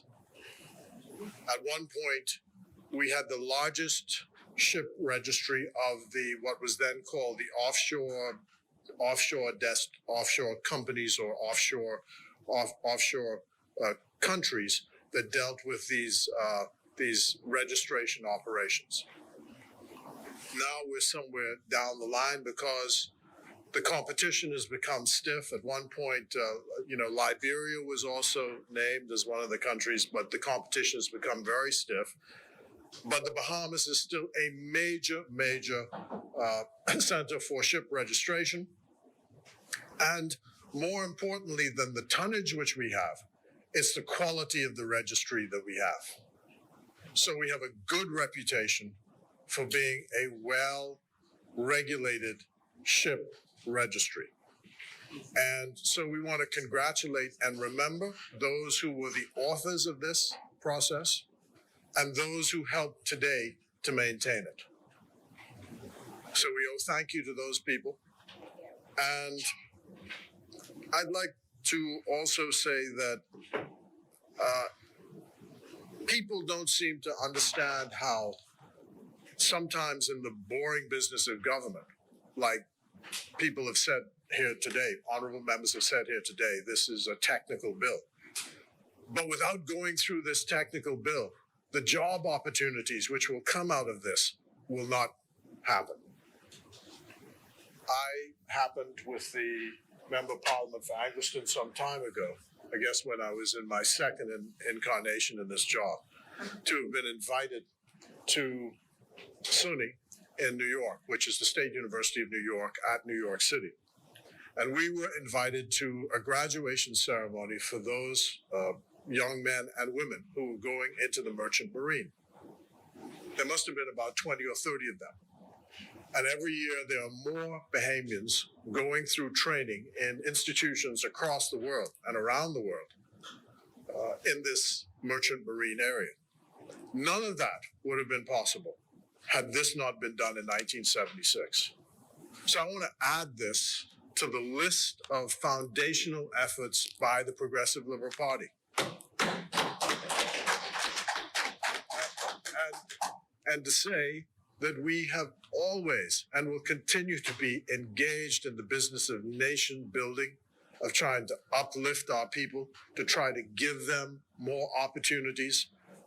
And if there's anything we want to say about this whole sector is that it should be even more Bahamianized in the sense that those ships that are registered here, more and more Bahamians should be working on those ships. I think discussions have been held, if I'm not mistaken, by all governments with the people who are in the cruise industry, because many of the people in the cruise industry have registered their ships on the Bahamian registry to get Bahamians to work on the ships. I think we ought to mention Lowell Mortimer and Campbell Shipping, which is an example of a Bahamian who has seized the business of merchant shipping, has a shipping fleet around the world. And we've been, many of us, to accompany the launch of these Bahamian ships in India, built in China, built in India, built in Europe. And there's the Lowell J. Mortimer Academy, where people, Bahamians, are being trained for the business of being in the merchant marine. So there are lots of commercial opportunities which are available in the merchant marine, made possible, and possible because of the passage of this act. I wanted, therefore, to, in supporting this bill, bring that to the attention of the people of the Bahamas, that this, although a technical bill, is a bill which is designed and will help Bahamians get more work, more jobs. And as we go forward, there's also going to be the opportunity, Madam Speaker, to create more jobs in the aviation sector, because borrowing from what happened here in the shipping sector, we're also going to be developing an airplane registry so that there are more business opportunities available there. We know that we've also negotiated the management of our airspace. And I'm told by those who are engaged in that business that there are something like 5,000 possible high-paid job opportunities when we fully manage our airspace. It's going to take training, investment in training. It's going to be telling people, exposing people to the opportunities which are available in the sector. But all of these will be part of the development of our country going forward and that diversification of our country's economy. The Honorable Minister, in her intervention, indicated that we are once again seeking to become members of the Executive Council of the International Maritime Organization. In fact, the vote takes place tomorrow. And I looked at the count because each year it becomes more intense to get on the council. We've been there since 1999. And when we were last in the UK, the minister and her colleague, who is the Member of Parliament for Sea Breeze, our Ambassador to CARICOM, we were all engaged in trying to beat the bushes to get the vote out. I'm going to use this as a backdoor way to say that the people who work for us overseas, and there are only now 2 professional diplomats in London who work on our behalf. One is the High Commissioner himself, and the other is a young man named Marsha Mackey, who is, in my view, undervalued in the contribution which he makes. But I looked at the list of things which they had to do. Yesterday, one of them had to attend 5 receptions in an afternoon trying to get votes for the Bahamas tomorrow. Now, for those of you looking on, this may look like a great deal of fun, but I can tell you this is really hard work being done by these people. And if we win, we have to say a great deal of thanks to High Commissioner Greenslade, to Bernice Pinder, and to Marsha Mackey for the work they've done. And to Captain Dwayne Hutchison, who is the first Bahamian, well, he's not the first Bahamian, but he is a Bahamian who actually hails from Fox Hill. His dad was one of the founding members of the Fox Hill branch of the PLP. But he's now, Dwayne Hutchison is now running the Bahamas Maritime Authority, which, as we were told, was established in 1995 to take on the actual business of maintaining the registry and doing all the work. And Peter Galandris has been there as well, who is a great supporter and promoter of this cause around the world. So the ultimate point I wanted to make, though, given the work of High Commissioner Greenslade and Mr. Mackey, is an example of what the Foreign Service does. And we've said that we are going to be bumping up the number of people who are in the Foreign Service, and I'm using this, therefore, as an opportunity to say why this is necessary across the world. This country does not live in isolation. It lives in a big sea, including the one that we sit in. And you've got to be talking to the world. And the bodies have to be there to be talking to it. It's fine to say you can do all of it virtually and all the rest of it, but sometimes you have to actually go on the doorstep and beat on the doorstep and make your case. And this is particularly so in the United States of America, which operates on a lobbying system. And it's not only dealing with the White House or dealing with the State Department. The governments in the United States have many tentacles, even in the executive arm. You know, the Justice Department may have a different policy than the State Department on various things. So you have to be knocking on all of those doors. And around the world, the competition for resources, for investment, the rule-making bodies of these various countries. For example, we see now that the tourism sector here was very concerned about the rules on COVID. But the decisions we make on COVID are not dictated by us often, because they're more powerful actors in the world that may force us as a matter of practicality to make decisions which we may not agree with. As we see in the financial services sector, where people constantly shift the goalposts and make it difficult for small countries. They're disguising their trade policies, trying to stifle competition by dressing it up in regulation. That's what we think is happening now. And unfortunately, we're too small to do anything about it except to capitulate. But left to ourselves, we would certainly resist it. It has become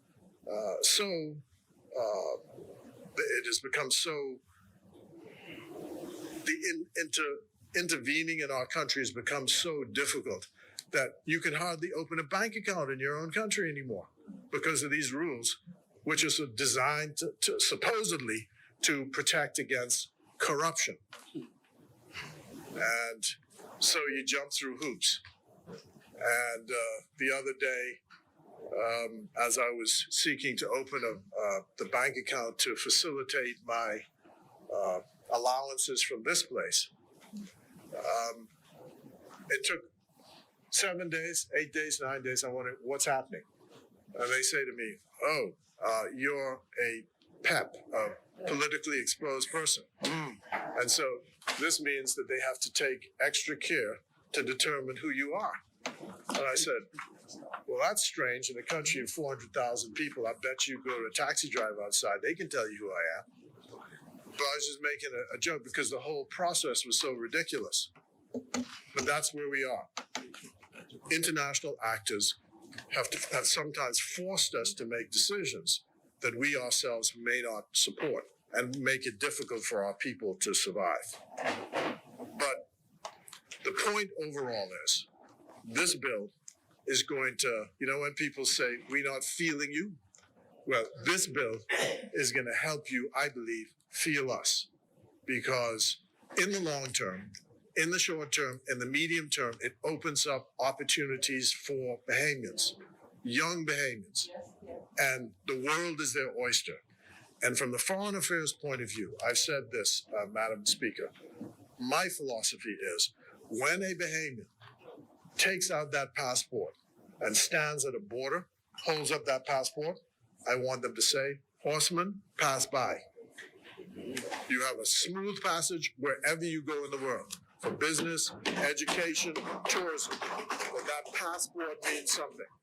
And so we have to continue to work, interface with the world to make sure that we are successful. So thank you to our diplomats again. Thank you to the founding fathers of our country, who in 1976 had the foresight to pass this legislation. And they did so, against the background of I think there was a bit of a debacle in 1969, shortly after the PLP came to office, where they passed an act which caused the captive insurance industry in the country to flee. And so I think all of that informed their opinions, because this was a way to recover on the intangible side of trade, on the services side of trade in 1976. So it was a good move. I thank them all. I remember all those people today. Philip Bethel is still with us, and I hope he's able to hear, and if he doesn't, I'm sure somebody will tell him that I called his name. He's the Honorable Philip Bethel, and many people ask why that is. That's because having served for 10 years in the cabinet, he and a number of others were made honorable for life by then Prime Minister Pindling's cabinet, and amongst those still around are the Honorable A. Loftus Roca, who I think he and Philip Bethel are the last survivors of that cabinet. No, the Honorable George Smith, who's also honorable for life. So thank them all, and God's blessings on Commonwealth of the Bahamas. Congratulations to the Minister.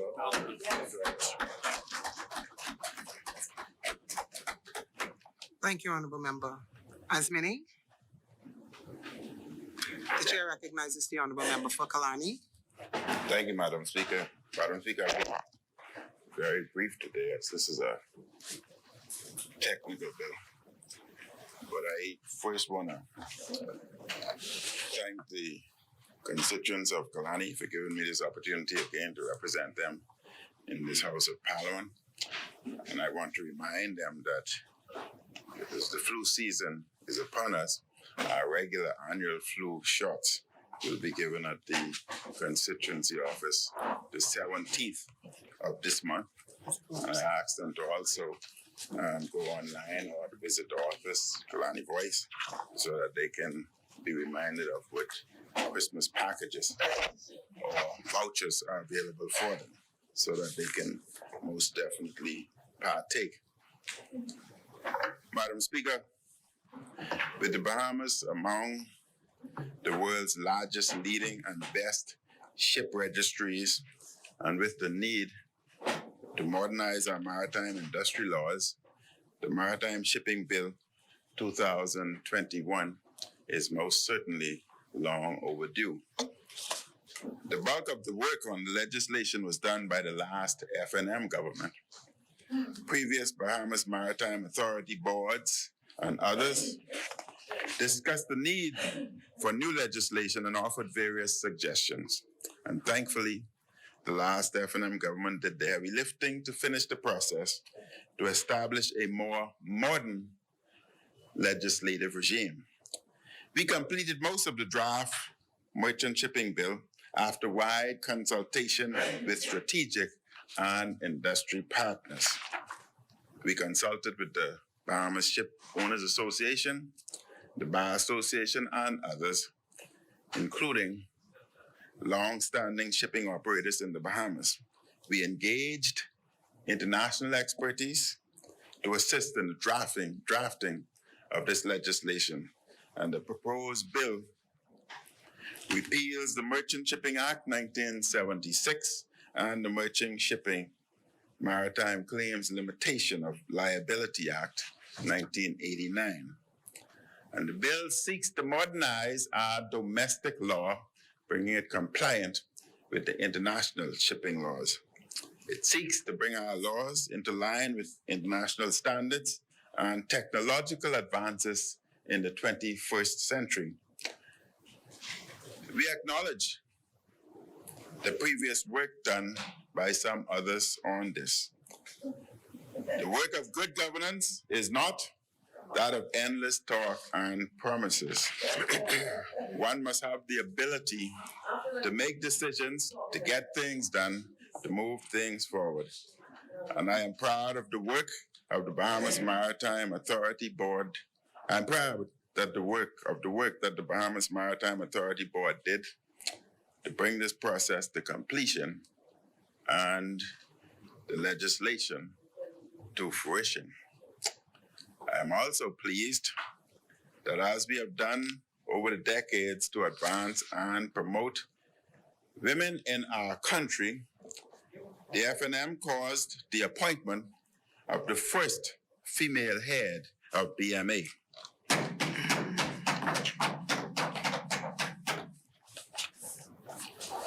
I'm talking for you. I would have expected a top. I loved when you was acting prime minister, you know. The proposed legislation provides for, one, the registration of Bahamian ships, two, the proprietary interests in ships, three, the training, certification, and watchkeeping related to seafarers, the condition of employment seafarers, and the health and well-being of masters and seafarers on board a ship. Four, the prevention of collisions, the safety of navigation, the safety of cargoes, and carriage of bulk and dangerous cargoes. And fifth, the prevention of pollution, maritime safety and security, the liability of owners of ships, and investigations into maritime casualties. The bill seeks to regulate and develop merchant shipping and related services and to incorporate international conventions into the laws of the Bahamas. Madam Speaker, in addition to work on this legislation, the prior FNM government promoted a range of initiatives to advance the maritime sector. The former BMA board submitted a 5-year strategic plan for further growth of the BMA in May of this year. The Bahamas was re-elected to the International Maritime Organization's Category C with the most votes ever. A memorandum of understanding was signed with the Department of Fisheries. There was a substantial increase in brand promotion and global marketing of the Bahamas. This was coupled with expanding representation through the BMA's office in Japan.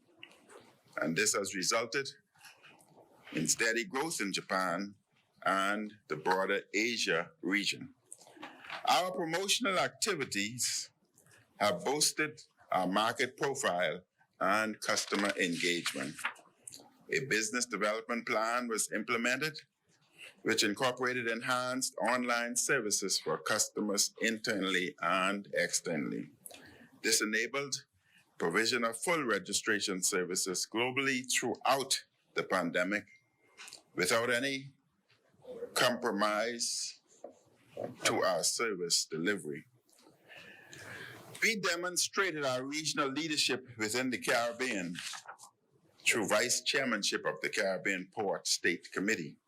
We maintained the Bahamas' status on the IMO's STCW whitelist. which ensures that Bahamas STCW certificates are accepted by all countries for service on board ships operating globally. There was the enhancement of the Bahamas online services for ship registration and seafarers documentation, which introduces customer efficiency, cost saving, and 24/7 capabilities. We strengthened national maritime capability through the finalization of interagency agreements and undertook leadership positions on the National Maritime Implementation Committee. These are some of the many advances made in the maritime sector in the past 5 years.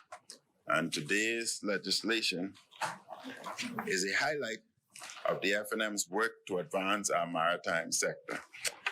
Madam Speaker, I wish to address another aspect of maritime commerce in the Bahamas, namely the new Nassau Cruise Port. The new port will be one of the best in the region. This is an extraordinary achievement of the FNM. Many talked about this for years, and we helped to bring it to fruition. This new world-class port will be a driving force in the new Bay Street. And the port, Madam Speaker, is majority owned by Bahamians. Many Bahamians will be able to buy shares in one of the more substantial cruising and tourism development in our history. This is an approximately, initially it was projected to be $250 million investment.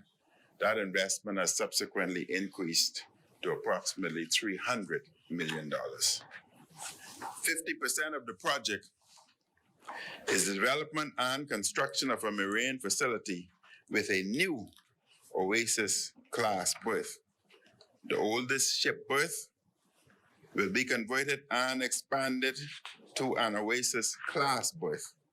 And all of this, Madam Speaker, will increase the daily passenger potential from a historical 20,000 passengers to over 30,000 per day.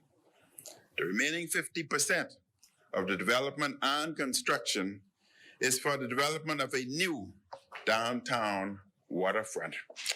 And we would hope with time that our waterfront, Madam Speaker, would be able to match, if not surpass, that of South Florida. This will benefit Bahamians, including Bahamian families who visit downtown, as well as scores of sea and air visitors. The theme of our new waterfront will be authentically and holistically Bahamian. Bahamian art and craft and Bahamian products will be at the heart of the service and product offerings. There will be a living choral exhibit, an immersive junk canoe experience, Bahamian clothing, Bahamian souvenirs, Bahamian cuisine, and Bahamian entertainment. And the new cruise port will showcase the Bahamas to the world and will significantly reinvigorate downtown. Madam Speaker, the pandemic has been traumatic for many Bahamians. The suspension of our cruise tourism sector was devastating for downtown retail, straw vendors, food and beverage facilities, taxi and tour drivers, hair braiders, surrey operators, and the many who depend on cruise tourism. Because of the pandemic, downtown became something like a ghost town. And thankfully, cruising started to pick up beginning earlier in the year, including the dramatic pickup in activity and home porting and air arrivals. This new waterfront development, Madam Speaker, will ensure our cruise tourism bounces back even stronger with arrivals that may break all historic records. This waterfront development will provide greater resilience to downtown and enhance the livelihoods of the thousands of Bahamians who rely on tourism. We are on our way back to our pre-pandemic levels. Nassau Cruise Ports has reported over 300 cruise ship calls since the cruise resumption began in mid-June of this year. And Nassau has welcomed approximately 500,000 cruise visitors since mid-June. While this is below historic levels, the cruise port reports passenger numbers increasing every month. And I understand that in 2022 may outperform 2019. The FNM has left in place a legacy on which this government should build.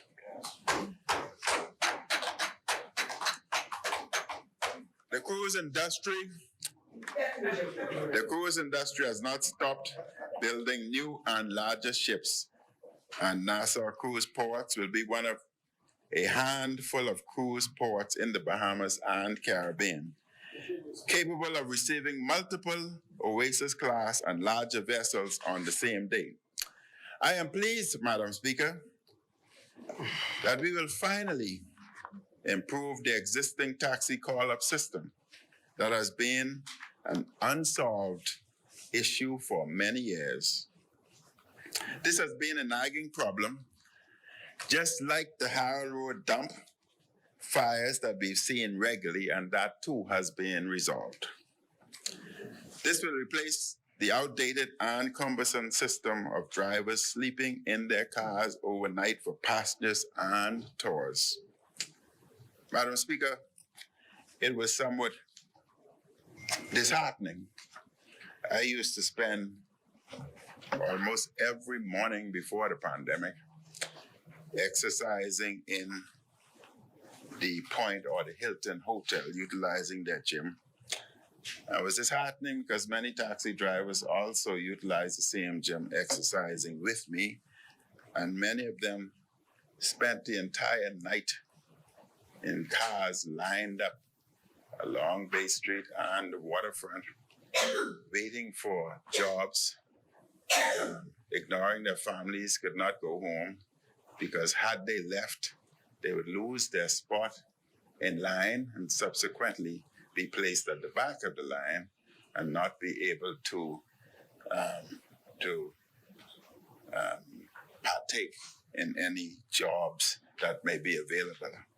These individuals, many instances, after sleeping in cars all night waiting for touristic jobs, had to keep their clothes in their back trunks and subsequently showered in the hotel just to make themselves presentable to the tourists. And I'm happy to see that type of activity and stress individuals were placed in the past will now be an issue of the past as the call-up system would be corrected. A previous FNM government, Madam Speaker, dredged Nassau Harbor in order for the country to receive larger cruise ships. And you would remember that very well, West Grand Bahama.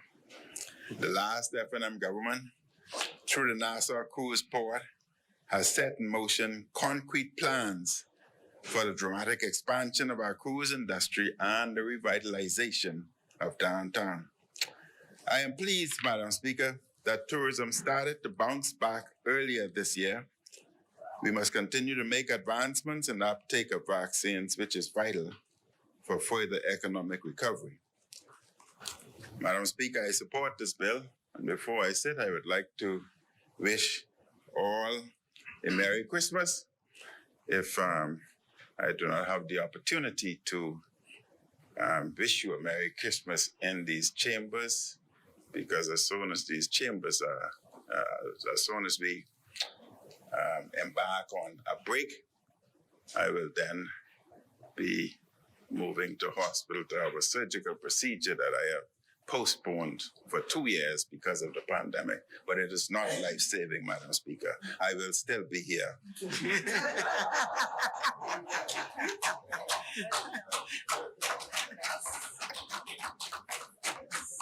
That is with God's blessing. So, Madam Speaker, I wish you all well. I wish you all a Merry Christmas. And I hope that those who have more than others will do their best to help those who are in need and need more. Because as you move into the stores today, it is shocking to see the cost of prices today. Even my corned beef has gone up dramatically. It continues to go up. Fortunately, I've not seen rice increase. Madam Speaker, you know, I went to school in Jamaica, and I went through these same changes in terms of cost of living, food shortages, etc. I've experienced that personally. And I've experienced waiting in bread line and sometimes waiting all day only to reach at the top to the front to be told that there are no more available. Therefore, you must return tomorrow. So I know what it's like. But Bahamians don't know how fortunate they are. But I also know what it's like when you go to the store and you cannot find even rice to buy. And in fact, we used to buy rice, came packed in what you would term today Ziploc bag, but that was not official Ziploc. It was just a little tag. And the rice, Madam Speaker, was filled with what we would call the bull weevil. And I have personal experience with that. We would take the rice and put in a bowl of water and stir it, and the weevil floats to the top. We would then scoop the weevil off and put the rice in another bowl of water, stir it, and more weevil floats to the top. And you move that. But you could not move all the weevil, so some of the weevil would invariably be boiled with the rice. And I can attest that the weevil tasted like the rice. Madam Speaker, do have a great day. Thank you.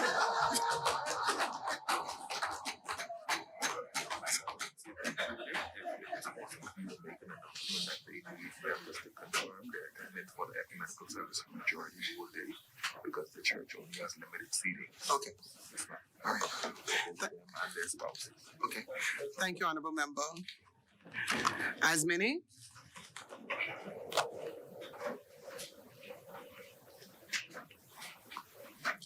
The chair recognizes the Honorable Member for Central Grand Bahama.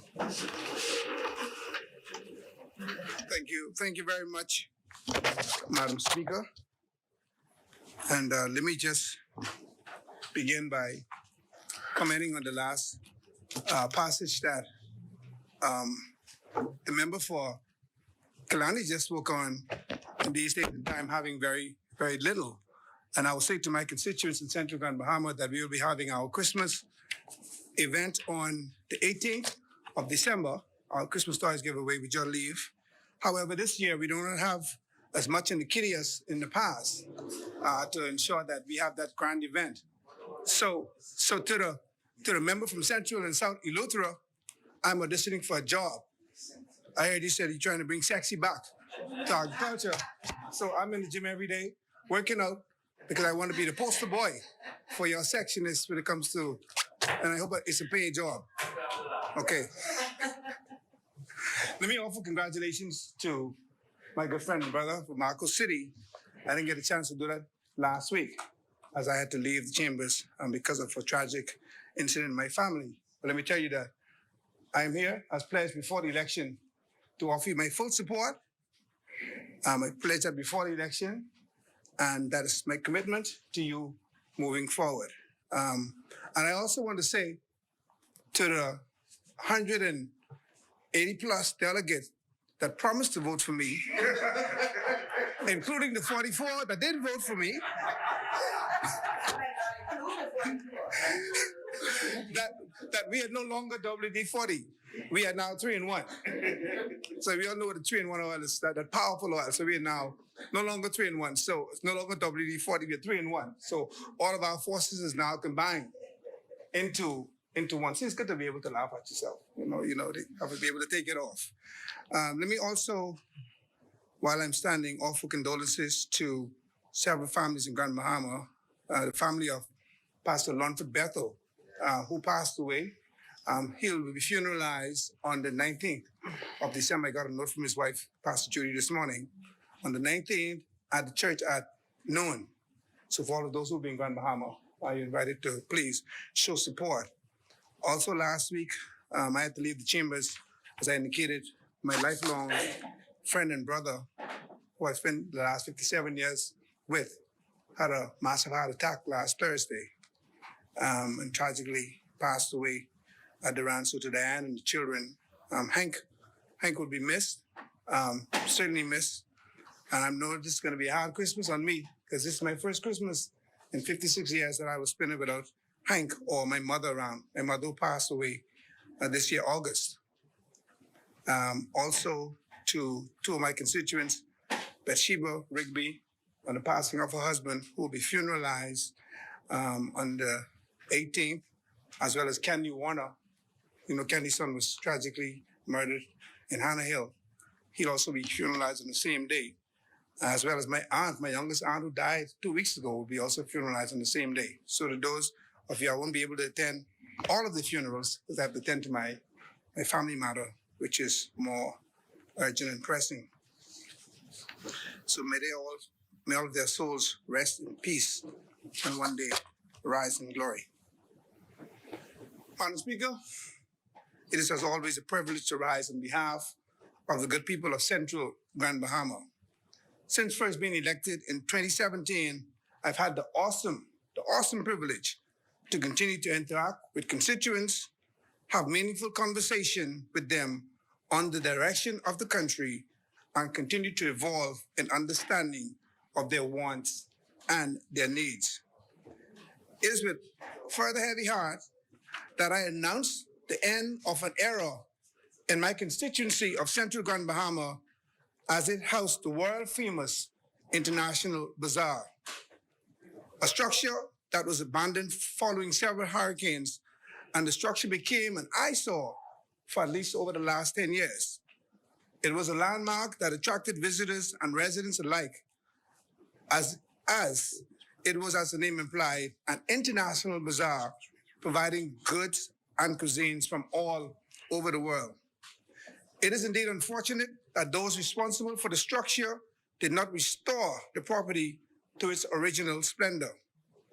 The many small businesses would have most certainly assisted in restoring, some economic activity on an island that has suffered for so long. Yes, the International Bazaar was certainly the heartbeat, and it will be missed. The matter at hand, the Merchant Shipping Bill 2021, is one the official opposition is very familiar with, as was stated by previous speakers. Over the past 4 years, a lot of time and effort was put into it as several ministries collaborated to make this a reality. The Bahamas Maritime Authority was the driving force behind the work, as the authority wanted to ensure that the Bahamas remain in the forefront of and a global leader in this sector. This led to the drafting or revision of the Merchant Shipping Act, which was intended to be passed during a significant milestone in 2020, during the 25th anniversary celebration of Maritime Week. And of course, we all knew that due to the COVID-19 pandemic, Maritime Week was canceled. As the Bahamas is one of the world's largest ship registries, having been in the top 10 for more than 20 years, and to remain there, it is essential to establish a more modern Merchant Shipping Act. Madam Speaker, one of the leading countries in the area, I'd like to highlight some of the many achievements of which we should all, on both sides of the political divide, be proud. We opened an office in Japan, enabling us to expand our representation in the Asian market. Full registration services were expanded through online services, which is very important. The Bahamas maintained top performance flag state while also achieving U.S. Coast Guard Call Ship 25, while also top ranked in both the European and the Asian regions. We appointed the first female, again as the first, chair of the Bahamas Maritime Authority. And also during that time, we had the first Maritime Week. Madam Speaker, I have made a commitment to my constituents that I would always do what's in their best interests. I have made a commitment to support the government when they get it right and to hold their feet to the fire when they get it wrong. In this instance, I would like to applaud them for completing works in progress and not shelving this very important legislation. And I think if you all don't want to knock for that, I'll do it myself. Thank you, both sides. The F&M agenda in the last administration was rooted in providing opportunities for Bahamians to improve their stations in life. Entrepreneurs, hundreds of Bahamian entrepreneurs have benefited from initiatives introduced during our term in office, specifically through the Small Business Development Center.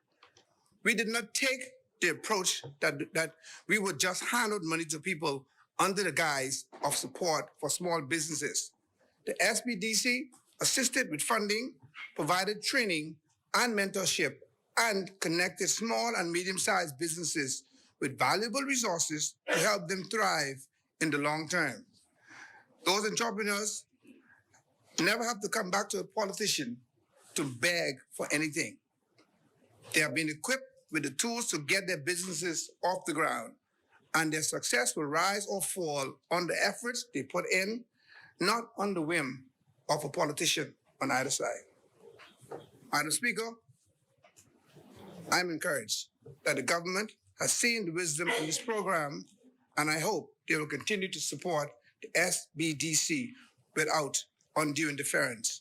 Mainly as we debate this particular piece of legislation, I would like to encourage more Bahamians to enter into the maritime industry. As indicated, I will not be long, straight to the point. And Madam Speaker, both sides, Central Grand Bahama certainly supports this bill. Thank you. Thank you, Honorable Member. As many, the chair recognizes the Honorable Member Fan. Thank you very much, Madam Speaker.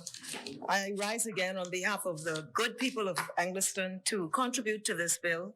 And I do so by commending the member for Elizabeth for understanding the importance of this legislation and bringing it without any hesitation with a team working through it and bringing it to this Parliament. We've heard the various declarations about the genesis of this legislation.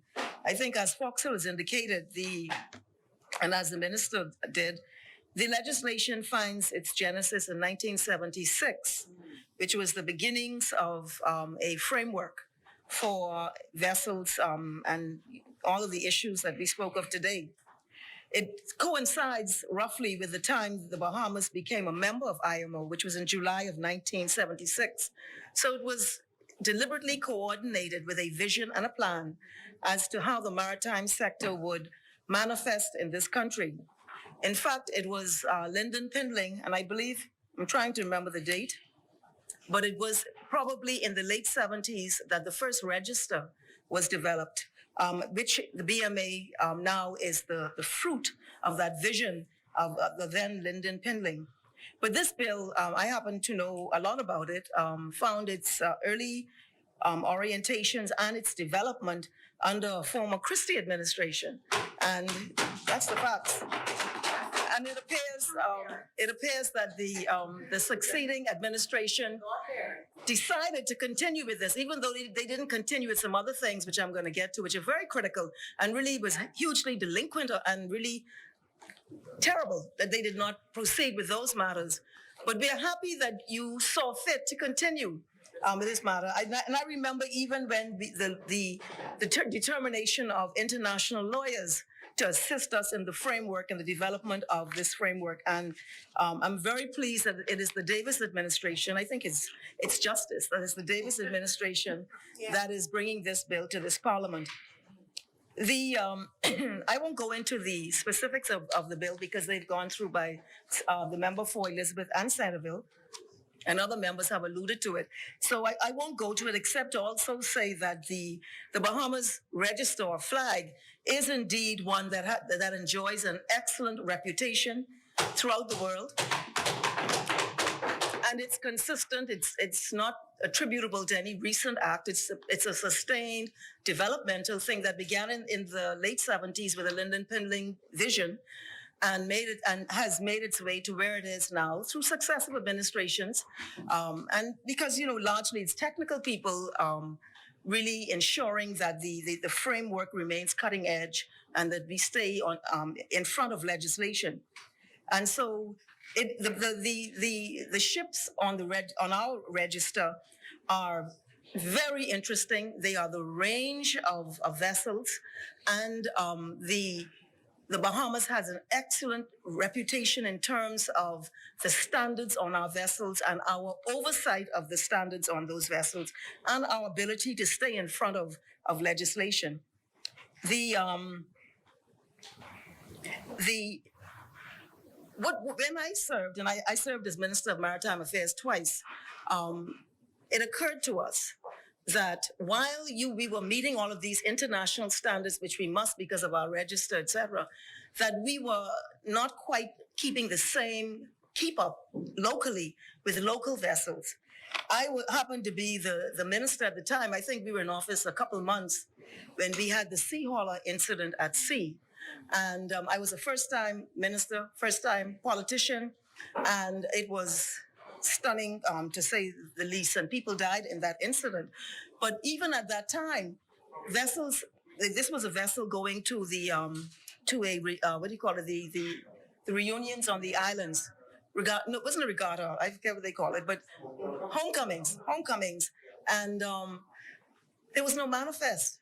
And so no one knew who was on the vessel. Well, that doesn't happen now. There was a rec commission, first time ever, which was a judicial proceeding that looked into the facts of that incident and made recommendations which were subsequently implemented, which included the fact that you have to have a manifest as to who was on that vessel. And so, these were like awakenings, as the fact that we had this fantastic register, but at the same time, locally, we had some very real challenges. And I called it almost a schizophrenic type of reality, and not acceptable, because you can't brag about a register and locally you have such immense challenges. It doesn't gel right. And so an MOU was signed between the local port authority and the Bahamas Maritime Authority so that there could be some synchronization of standards, and that we would be able to bring up the standards of our local maritime sector. We've heard a lot of talk about what the F&M did, what the PLP did, but truthfully, there was a white paper in 1972. I've spoken about it before in this house, but that white paper, it was in preparation for independence, and it made two very critical observations. One is that we're an archipelago, and the second was that we were a maritime nation. That was said in 1972. I don't want to get political per se, but I got to get real here. Us in the Progressive Liberal Party, we are grounded in a philosophical foundation. We're not just here saying we can do this and we can do that and be a great, it's not that. It's how we see the nation and how we see our people. That is why, when I hear the former Prime Minister talk about the cruise port, it makes me wonder, because what he said was that we're majority shareholders. Bear in mind now, that port belonged to the Bahamian people 100%. 100%. Now he's telling us we're majority shareholders, but something seemed to have gone a little awry in that formula. And what all of the things he's talking about You see, let me put it this way. Prince George Dock is a docking facility. Its priority should be the efficient movement of persons, the ability to dock vessels, large vessels, and the ability to process passengers into the reality of the people, which is over the hill, it's all over the place. But what this plan is, a redevelopment of a dock with shops. You heard him talk about it. He said redevelopment of Bay Street, but everything he spoke about was on that dock. And the interesting thing is, this company has gone to other countries and they've taken a different route. We look, for example, I don't think they went to Cayman, but we look at what the Cayman Islands did. The Cayman Islands made a decision that no foreign entity can possibly come into the country and have some predominance on the port of entry in their nation or in their country. We decided differently. We have actually leased away the dock, where we're now being told that some people could buy shares, and we've allowed a foreign entity to have control and monopoly over our dock. And they say, and the fact that we, have some holdback or something out of it, we're supposed to be happy, but we've been divested. And so, while the former Prime Minister will come here and brag about that, and I think that is the difference too between the Free National Movement and the PLP.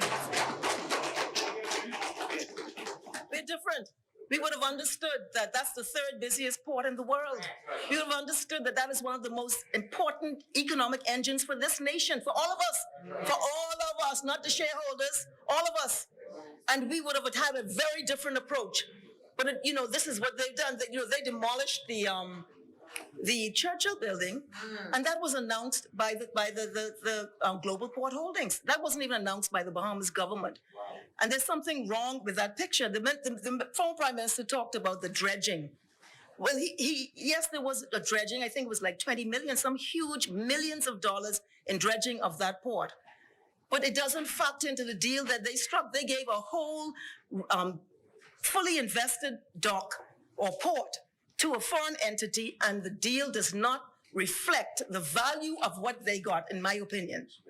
The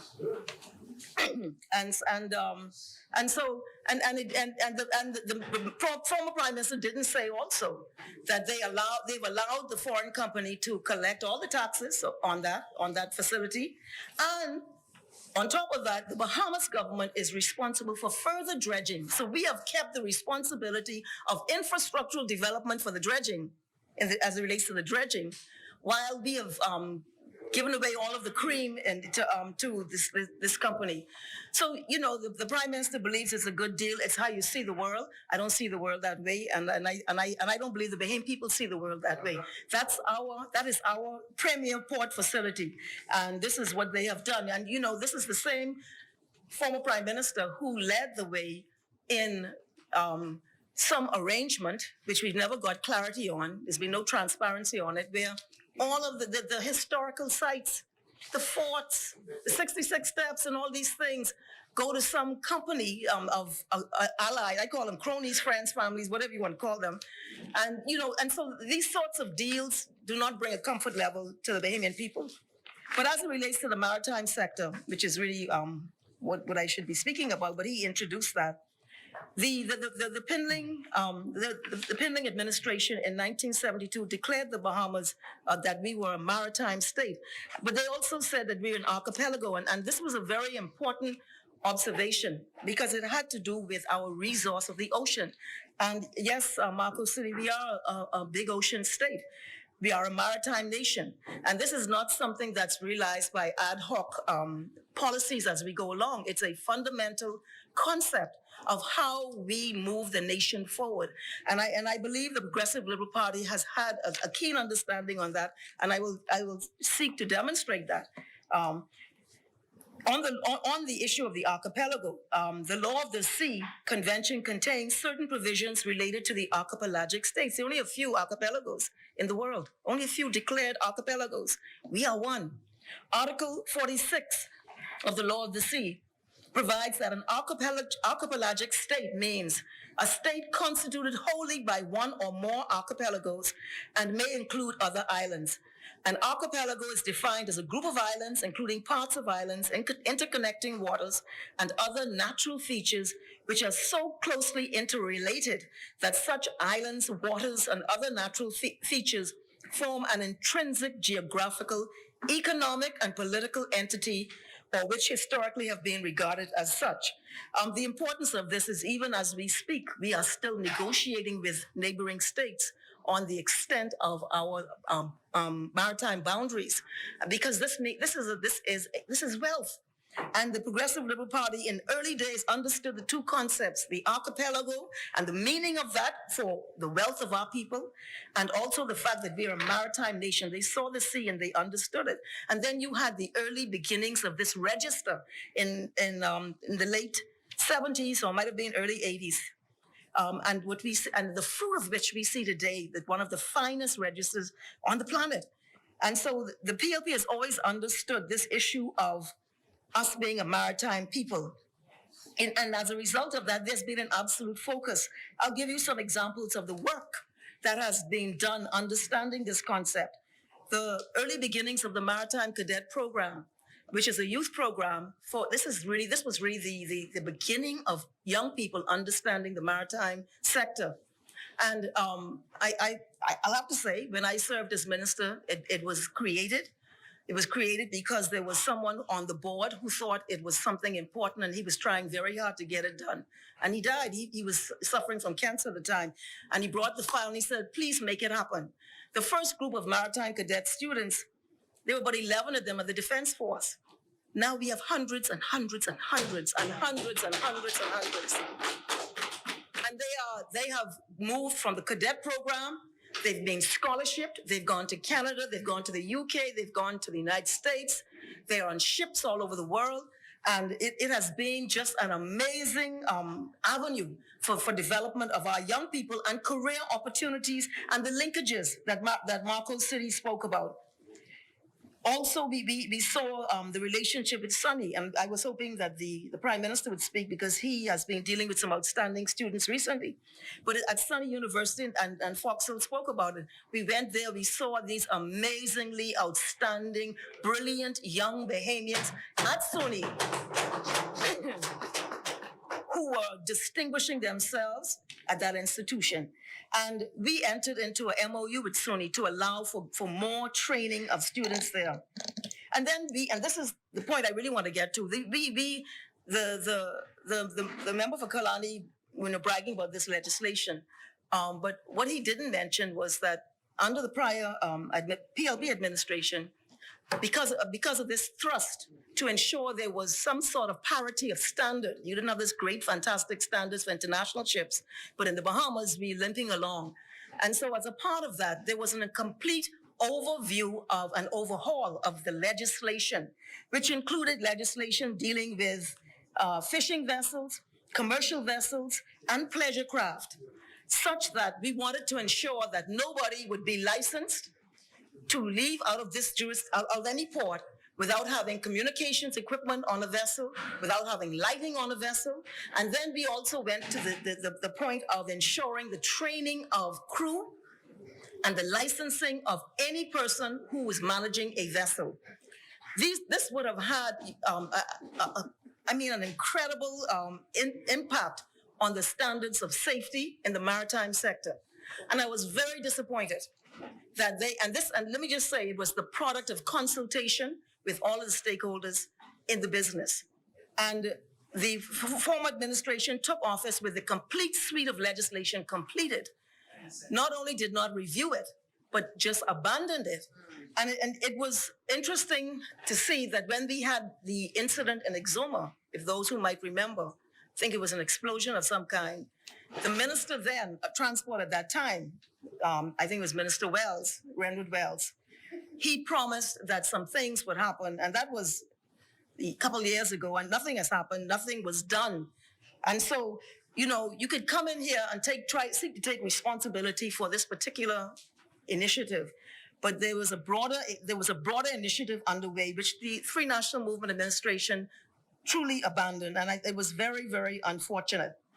what we also found was that the water sports industry had developed, and there was not one piece of legislation. There was nothing for water sports operators in this country.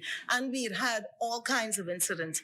And when I took office, me again, I was only there a couple months, and we had an incident that I had to really carry the entire term because it was such an internationally complex and I guess publicized matter. And we determined we would bring legislation. And we brought the legislation. And it was the first time ever that water sports was governed by legislation. But in the suite I spoke of, we had updates to the legislation. And I believe they may have brought that particular one. They were cherry picking in the legislation, but did not look comprehensively at the safety issue. We understood and we understand. So the point I'm making is that this thing about who we are and what we are is not an ad hoc thing that we just pick up here and there. This is something that was imagined, understood long ago, and it was in the white paper. It said we are an archipelagic state, we are a maritime nation. The register found its genesis way back then, and the whole history of our people has been the development of the register. But when I just want to highlight some issues, some things to show our understanding as a political force of what this means for our people, because a lot of the ship owners are international persons, and we do get benefit. Of course we do. But if we're an ocean people, and I think Marco City had some ideas about how we could garner from our resource. But if we are a maritime people, then we have to see it and tangibly feel it. And we understood that when we did a few things. And one of the things was that we, for the first time, licensed lightering. Lightering was done by foreign firms in this country, but for the first time ever. And lightering is ship-to-ship transfer of fuel out to sea. First time ever. It is a highly lucrative, and it is you can't duck it because when you're traveling in our waterways, you got to stop for fuel. And it has meant a qualitative improvement in the lives of so many people. The other thing we also did, we licensed pilots in Grand Bahama and the Nassau Harbor, which allowed them to create an entire industry for themselves and bring wealth for a whole number and a whole range of people. And then sorry, just trying to see what else we did there. One of the things we did plenty. We did plenty. No, but one of the things I wanted to highlight, it was that there was a huge vessel that grounded in Grand Bahama. And it created this, I don't know, I just had luck like this, I don't know why, but it was a really stressful time because it was carrying a certain cargo, which could be very hazardous to the environment. I'm raising this to say a couple of things about the maritime sector. It highlighted the brilliance of our people because the people in the Ministry of the Environment, the people in the Port Department, they were able to utilize legislation, which at the time was probably somewhat deficient, but they found a creative way to do what had to be done to maintain to ensure that situation did not worsen. I remember that there was a particular officer out of Freeport, and he stayed on that vessel all night. He would not leave that vessel. But ultimately, and we were able to manage any fallout. But ultimately, the Office of Attorney General, and the Attorney General then was Alison Maynard Gibson, took action against the owners of that vessel. And that was the first time ever we were able to get compensation for damage to our coral works, coral reefs. As a result of a boating or shipping accident, and the funds that were retrieved were not insignificant, and so it really highlighted, that one incident highlighted just the adaptability of Bahamians and the standards that can be attained once it becomes necessary. And so, Madam Speaker, I just one or two things I just wanted to say about the involvement of additional. we created a database compiling the names, qualifications, and training of Bahamian maritime professionals. And at the time it was done, it was almost 2,000 persons in that category. We didn't know, but this was a one-stop shop for understanding who was in the industry. And these included maritime officers and other technically trained Bahamians.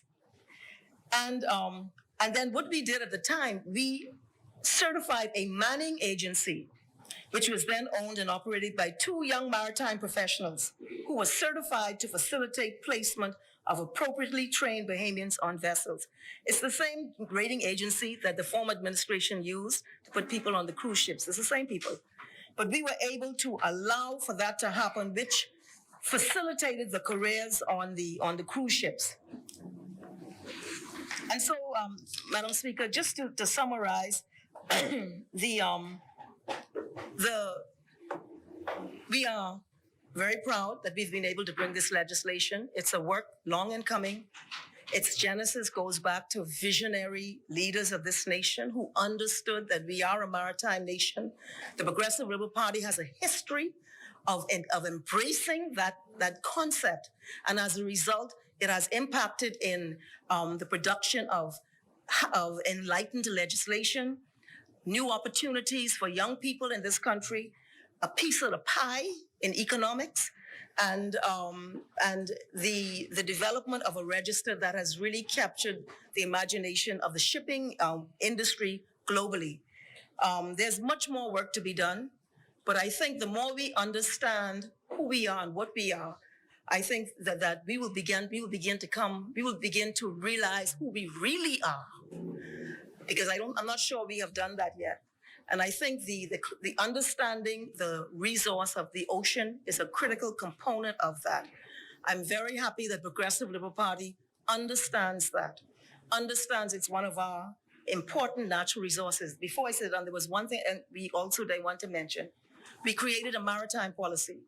And that maritime policy is a framework which speaks to all the things you spoke of, a lot of the things you spoke of, Marco City and other things, about how we can sustainably exploit the water resource. And it's everything from minerals, energy, etc., shipping, the whole range of use of the ocean. And I was disappointed that it was an inheritance of the former administration and they didn't do much with it. In fact, I don't think they did anything with it. But I believe that this minister will look at it and will begin to go back at it to the drawing board and to see how more and more opportunities can come for our people. This is how you diversify the economy, and this belongs to us. And that is why you don't give away your major cruise port to a third entity. You stay in control of that, and you ensure that your people become the full beneficiaries of that. But in any event, Madam Speaker, we are pleased to be here today. We know it's a new day. We're going to get back on track. We've been off track. We're getting back on track. And the member for Elizabeth has our full support in that regard. Thank you very much.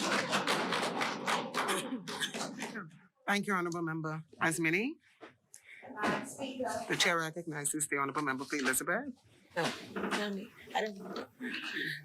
Just wanted to thank all of the members today for their contributions towards the merchant shipping bill, especially member for Centerville that seconded the motion to carry the bill. It is a great day in the Bahamas. It's a very important piece of legislation, and I'm quite happy, regardless of what the conversation was on who brought it or who was responsible, that I am the one that was able to bring it to being passed through the House of Assembly because of what it does for the shipping industry in the country. I especially want to thank all of the team that has worked along with me as I entered into the ministry, and it was very important for me to take carriage of all of those pieces of legislation that fall under my portfolio. But I am also grateful that I had the privilege of following in the footsteps of the member for Angliston, because as you've heard in her contribution, there was a lot of heavy lifting that was done by the former Christie administration under her tutelage, and I was happy to be the beneficiary of some of the good work that took the pressure off of me, because a lot of the work that was done through her leadership And it's very important for the country to understand how, of course, government is continuous, but how, as minister, you should take responsibility in understanding the portfolio that you've been given and the benefits that it is to the country when you put the work forward and you make the effort in pushing the agenda that is beneficial to the Bahamian people. And so that's what's important to me. It matters not who claims what or who say they did what. What is important is that in my position now as Minister for Transport and Housing, that I understand the responsibility that falls at my lap, and I put forward the effort and the work in ensuring that it is brought to the House of Assembly, it is passed for the benefit of the Bahamian people, and that work will continue. And so I just stand now to thank everyone for their contributions, and of course the team at the Ministry of Transport and Housing and the BMA and those that are part of the board and all of the civil servants that assisted, and the Office of the Attorney General that assisted in bringing this legislation to fruition. Thank you. Yeah. Thank you, Honourable Member. The Chair recognizes the Honourable Member for West Member. Madam Speaker, I now move that the bill in the question be put. Is there a seconder? Second. Thank you, Honourable Members. It has been moved and seconded that the question be now put. All those in favour shall remain seated. Those opposed will stand. The motion is carried.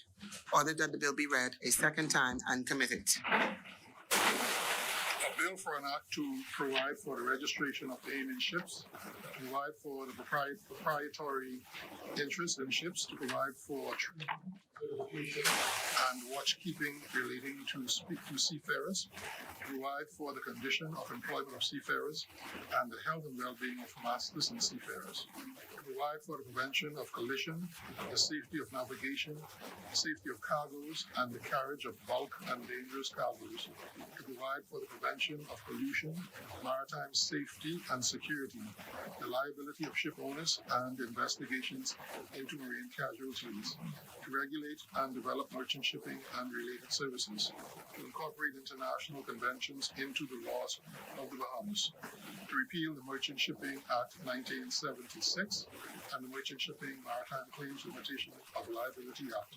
1989 for connected purposes. Thank you. Further second reading of bills? Madam Speaker, I now move that the House resolve itself into committee of the whole with the Deputy Speaker in the chair. Is there a seconder? Second. It has been moved and seconded that this House do now resolve itself into the committee of the whole with the Deputy Speaker and Chairman of the committee of the whole in the chair. As many are in favor will remain seated. Those who oppose will stand. The motion is carried. The House will now resolve itself into the committee of the whole with the Deputy Speaker and the Chairman of the committee of the whole in the chair.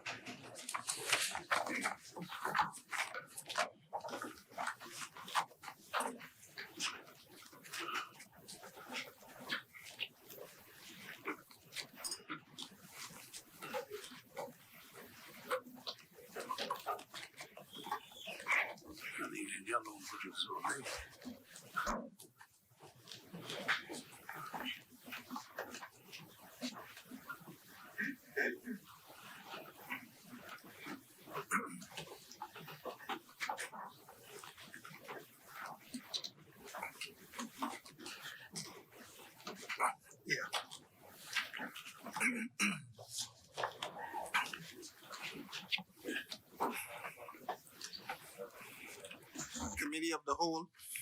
Mr. Deputy, I now move that the bill in its long title be read.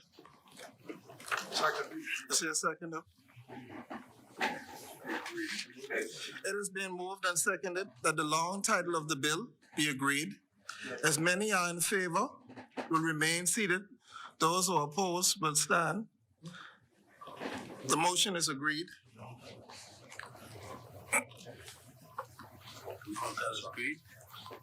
The long title is agreed. They say they don't have a copy. Oh. Yes. Do you have any amendments?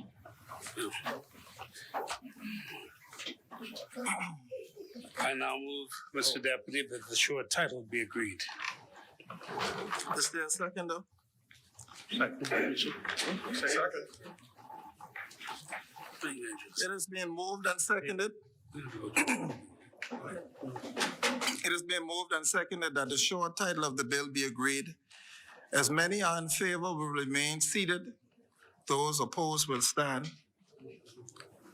The short title is agreed. We do the second for Second to 10, eh? 105 seconds. Mr. Deputy, and I'll move that section 2 to 105 be agreed. Oh, sorry. This is the page. Two. Is there a seconder? Section 2. These are the sections here. It should be 2 to 229. Okay, all right, yes. Second.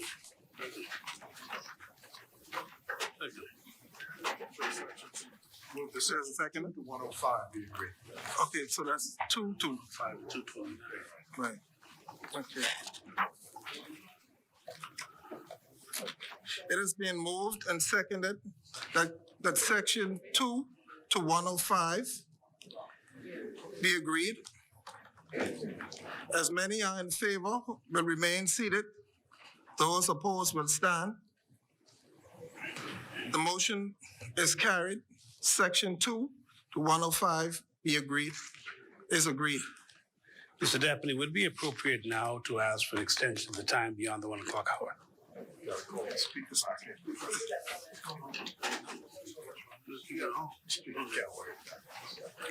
Mr. Speaker, we will continue, and we ask that sections 105 to 225 be agreed.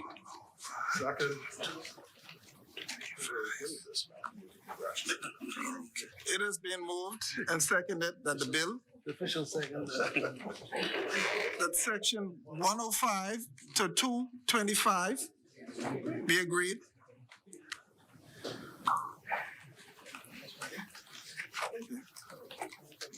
Okay. As many are in favor will remain seated. Those opposed will stand. Section 105 to section 225 is agreed. Mr. Deputy, and I move that the schedule be agreed. Second. There's one schedule. It is being moved that the schedule be agreed. Second. Okay, but as many as are in favor will remain seated. Those who are opposed will stand. The schedule is agreed. Mr. Deputy, I now move that the bill in its entirety be agreed. Is there a seconder? Second. It has been moved and seconded. Which section is that? That the bill in its entirety be agreed.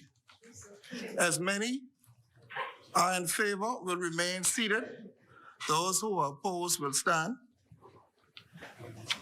The bill in its entirety is agreed. Mr. Deputy, just to be sure and just for correction, and being told that we might have mistakenly said 225 as opposed to 229, from That's- 105 to 229. 105 to 225. Okay, so it should 229. 229. We'd like to make that correction, Mr. Deputy.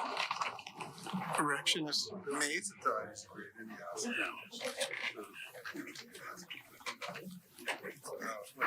220. Okay. The section 225 to 229 be agreed. As many are in favor will remain seated. Those who oppose will stand. Section 225, section 229 is agreed. I wish to again, Mr. Deputy, move that the bill in its entirety be agreed.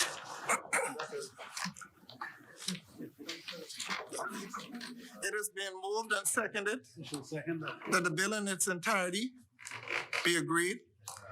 As many as are in favor will remain seated. Those who are opposed will stand. The bill in its entirety is agreed. Mr. Deputy, I now move that the Speaker do take the chair. Second.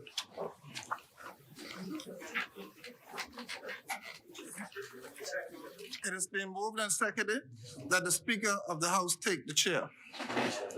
As many as in favor will remain seated. Those who are opposed will stand. The Speaker will now take the chair. Okay, gotta say this last part, huh? Yeah.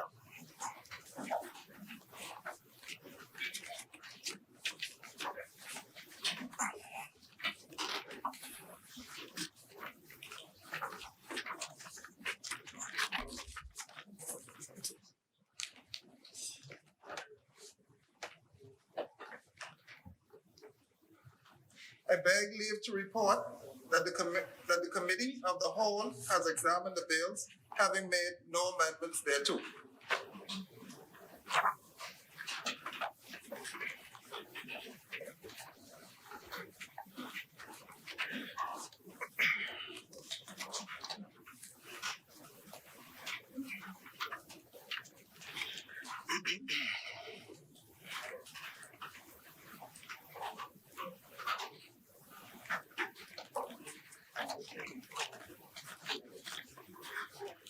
Okay.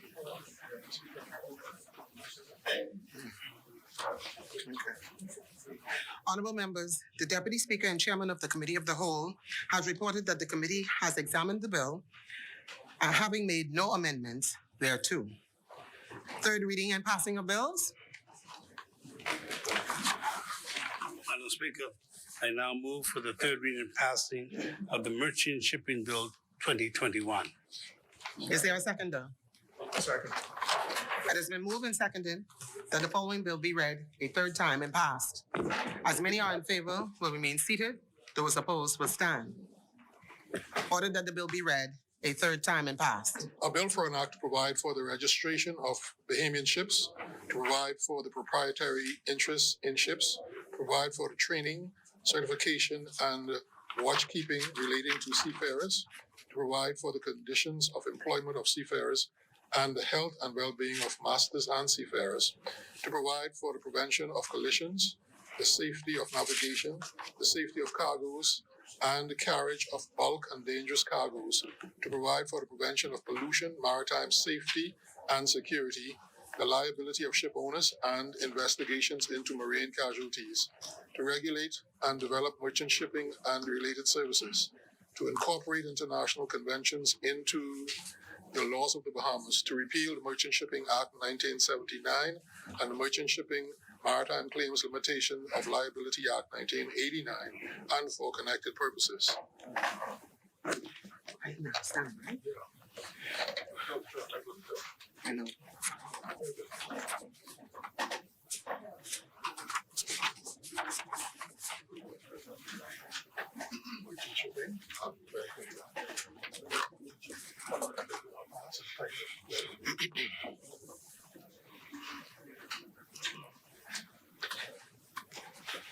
Ordered that this bill do now pass, and the title thereof be declared to be the Merchant Shipping Act 2021.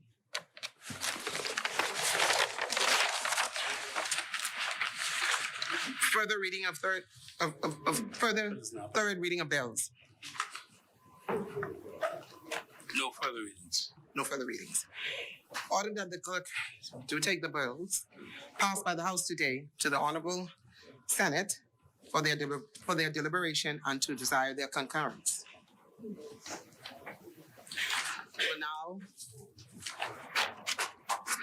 forward to the order of business. Consideration of Senate's amendments, resolutions, member statements. The chair recognizes the honorable member for East Grand Bahama. Thank you very much, Madam Speaker. Madam Speaker, as you did indicate, and I think the other members indicated when they spoke, this might be the last occasion that we speak in the House before the Christmas break. And I wanted to obviously wish all of the good constituents of East Grand Bahama I wish them to have a special, wonderful Christmas holiday and a blessed and prosperous New Year. This is obviously a special time for the entire Bahamas. There is a particular reason for the season, and I wish that we would all not just be focused on the toys and the trappings of the Christmas holiday, but that we also be focused on the true meaning of Christmas, and that we are our brother's keeper. I know that there are a number of persons who are, particularly in East Grand Bahama constituency, who are still in need, and throughout the island of Grand Bahama and throughout the Bahamas indeed. And so we would hope that all of us who have would take this opportunity to assist those who may not have. Also, Madam Speaker, I wish to indicate that I will be having another constituency office hours this Friday at my office in Grand Bahama, and that it will be from 11 a.m. until 4 p.m. At my office. So we are inviting those constituents of the East Grand Bahama area that I will be available to them there. Also, this coming Saturday, Madam Speaker, which is the 11th, in High Rock, we will be having a Christmas party, Christmas giveaway for all of the constituents and children in what I call the East End proper area of East Grand Bahama constituency. So that would be High Rock, McLeanstown, Pelican Point, Gambia Point, Rocky Creek, all of those areas in the East. We will be having a Christmas party this coming Saturday from 1 p.m. Until 4. And then on the 18th, we will also be having another Christmas party for those persons who are in the Freeport area of the East Grand Bahama constituency. And so we also are inviting all of the East constituents. And so those who wish to participate will have to register at our constituency office. And so we are inviting them to register. And I believe also that my brothers will also be having similar parties at the same time, and we'll be doing a coordinated giveaway. And so that is for a particular purpose. But we are very pleased, Madam Speaker, and we are inviting all of our constituents of East Grand Bahama to participate. And again, we want to wish you, Madam Speaker, also all of our colleagues in this place on opposition side as well as on the governing side, and also the staff of the Parliament, who have been doing a tremendous job. Madam Speaker. I'll take my seat right now, Madam Speaker, but a funny story that you will probably identify with. But I could recall the first time that I sat as the Deputy Speaker, and it was during one of the, I believe, budget debates. And I can recall Mr. Tynes at the time, who was the clerk of the House, sitting right there. And I could recall him saying, reading and as he does assist in terms of making sure that you say the right thing, he did the same thing for me. And I could recall him saying, say as many. And my response to him was, as many what? Just say as many. As many what? Until I finally got what he was trying to tell me was just say the words as many. But Madam Speaker, they do a tremendous job, and they make us all look good. So thank you very much. Thank you, Honourable Member. The Chair recognizes the Honourable Member for Pinewood. Thank you, Madam Speaker. I would just like to join the chorus of my colleagues this side and opposite in wishing all a Merry Christmas, in particular those residents of the Pinewood constituency, of which I am so fortunate to speak on their behalf. Madam Speaker, we have a few festive plans for this holiday season that culminates not on January 1st, but January 10th. You know, on my colleagues on this side, January 10th is a very special day for us. Yes. And so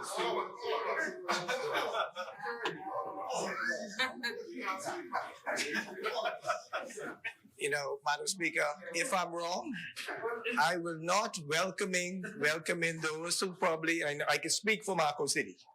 We go 46 years and I don't question the other members.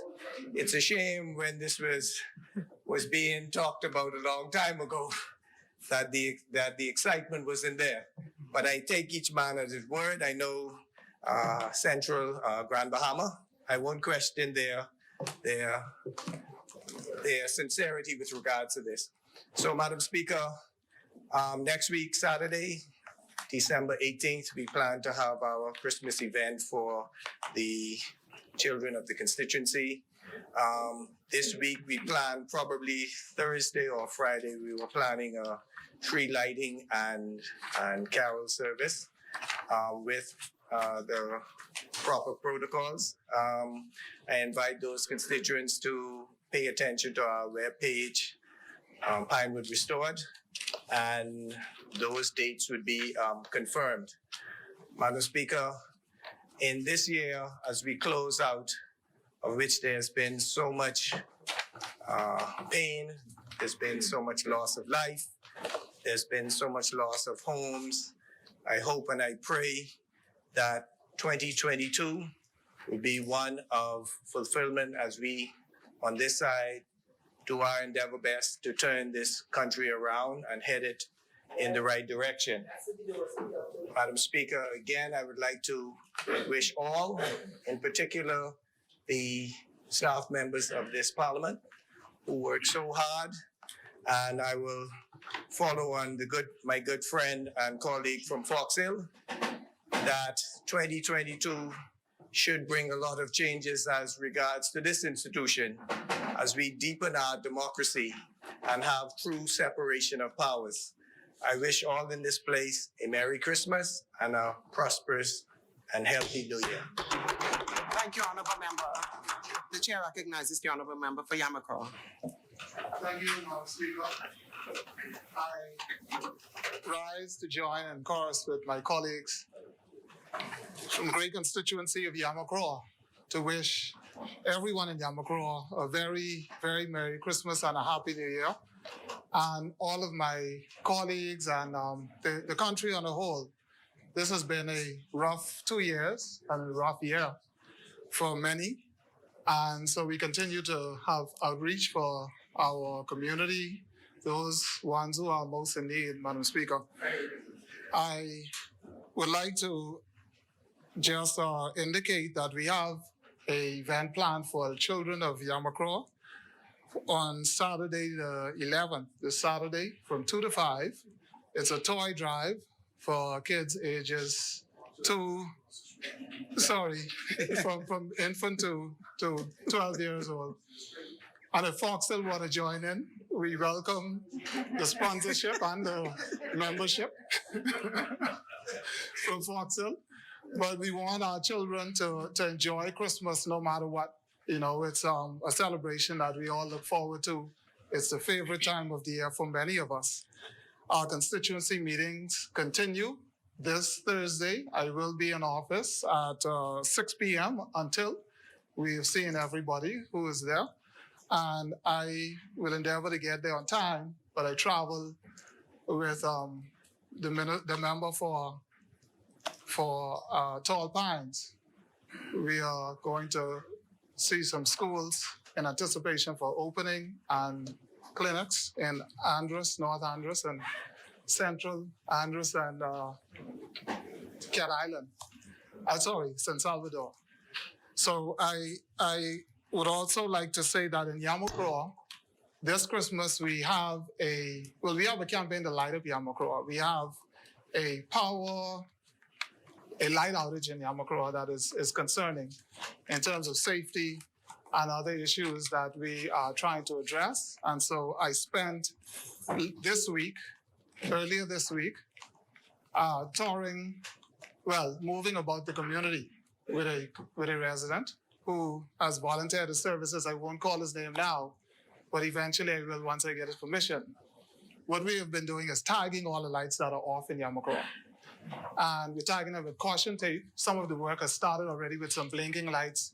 If you look at Nassau, the intersection of Nassau East South and Prince Charles, you see some construction going on, groundworks around some of the lampposts there because there is a series of blinking lights that is causing a hazardous condition for driving and pedestrians who really use the roads for jogging in the morning and the evening also, and to move back and forth from whether they work at the food store or otherwise.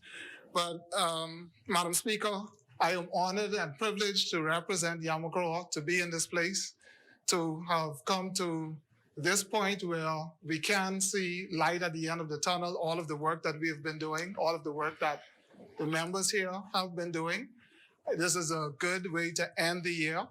I am so proud to be a part of this working team, all of my colleagues, and I'm honored.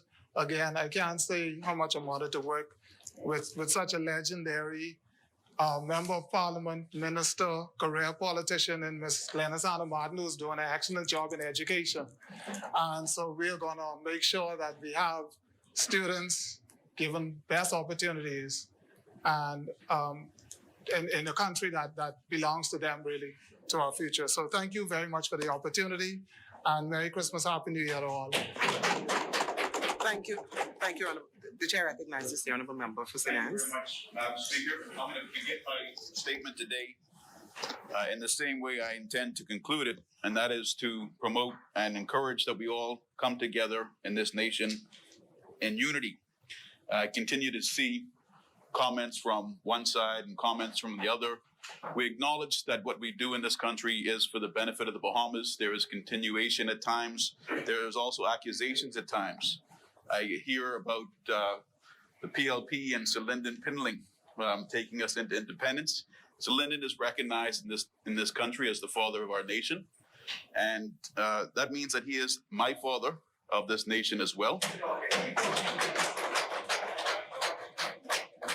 The daughter of Sir Franklin Wilson and I both worked at Higgs and Johnson for a number of years, and she can tell you that I think it startled her, but I used to have a frame poster in the back of my Volkswagen Golf at the time of Pinling. That was something that I recovered, something that I recovered from a home being demolished on the corner of Hawkins Hill and Shirley Street. I think it was the Isaac family home. And I had it there. I had it in my house for a number of years prior to that, but my wife, she was no longer just the fiance or the girlfriend. She became my wife, and she said, that's got to go. I couldn't get rid of it, so I kept it on me. And I have the utmost respect for the accomplishments of Sir Lyndon Pinling back then. He was a young attorney like myself. I could say a lot of things. I have a lot of respect for the member for Engliston's father. Her and my great uncle, I think at times butted heads, but as through it all, they had the purpose of the betterment of this nation at heart.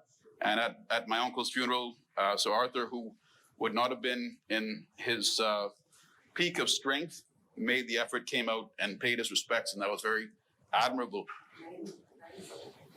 And I would like to recognize that as we go into this Christmas period, we go in a unified manner, and that we also look out for one another. I have a few requests on behalf of my constituency. Just last evening between 7:15 and 7:30, one of our family's homes was broken into while the family was inside. The intruders came right through the door. St. Anne's is in need of more surveillance. Sergeant Coakley, who's with the Royal Bahamas Police Force and attached to the National Neighborhood Watch Program, has been in communication with that family, that Moss family, since this morning. They're aware of it.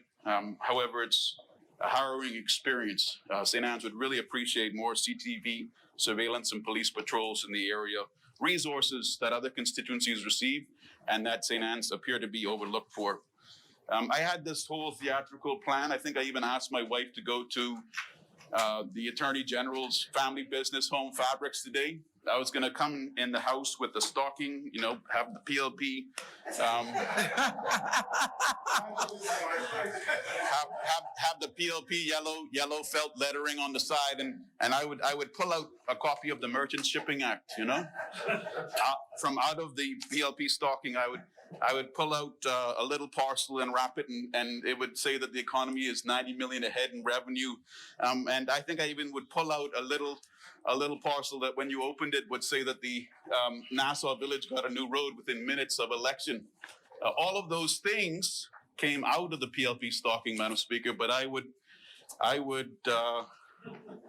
while I promote unity, I got to put my shots in. I would say that all of those things in that stocking, that PLP stocking that were taken out, actually were put in there by the man in red, and that is the and that's the man in red. The father of the nation, my father of the nation, Sir Leonard Pinling. I look at Obi as my uncle in politics. So my good uncle today, in his ways, he had me convinced that I had to reduce the number of speakers that we would have from our side because they weren't putting a full government list through. So I ended up deciding not to speak on this legislation. So I'm going to have to put it into the framework of what I'm permitted under the rules, and request that the Minister of Transport, who is the member from Elizabeth, look into the possibility of matching some of the great work done in the previous administration with scholarships. BTVI received increased scholarships. The University of the Bahamas received increased scholarships. But if we could give the attention to the Lowell J. Mortimer Academy Cadets Program, where maybe we start off with, I would say one, but I would really like to have 3 scholarships for residents of St. Anne's to go to the LJM, which is one of the top tertiary educations in the maritime industry in the region. 1 scholarship potentially to the top female academic student that wants to get into the maritime, 1 to the top male academic student, and the final scholarship for who I think is very much overlooked all the time, those that don't necessarily carry that academic height, but still a Believe in Me scholarship, Madam Speaker. So if this administration could consider maybe 3 scholarships to the LJM Maritime Academy under the coming budget for the year 2022-2023, coming out in June, that would put potentially 39 or maybe even 172 Bahamians into the maritime industry, and keeping it within my constituency. Way back in 2013, when this Investor magazine came out, one of the feature industry articles was by my constituent at the time, he was a constituent of St. Anne's. I wasn't a member of Parliament at the time, Ian Fair, who was the former chair of the Bahamas Maritime Academy as member of Fox Hill Acknowledged, who started under the FNM. He said that there are approximately 1,500 vessels, flag vessels, in the Bahamas, and if we could get 1 Bahamian on each of those boats, that would be a start. There'll be 1,500 Bahamians in the maritime industry. I've been on cruise ships, Madam Speaker, and you go on them and there's a bunch of people from the Philippines. I think there's no problem with having Bahamians going out into every opportunity out there. It's not an industry that takes natural resources or manufacturing. It takes what we have, and that is the best people in any part of the world. We can really make tremendous strides there. And a final request for my constituency before I say my Christmas remarks is that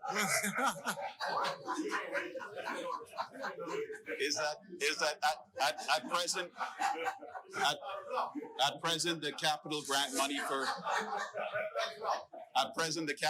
money for constituencies is 100,000. And my predecessor, I think in 2018, I was able to look at people that had contracts, and he was he was putting out close to 90,000 in Verge contracts.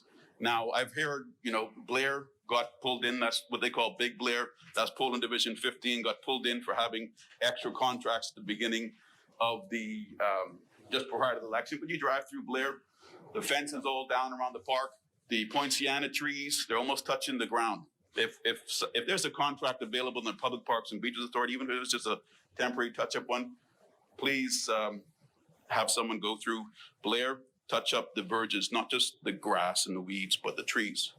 That'll be a great improvement for our constituency. But I would like, Madam Speaker, the capital grant money to go back up to 150,000 per year, so that we can actually make some impact in our constituencies.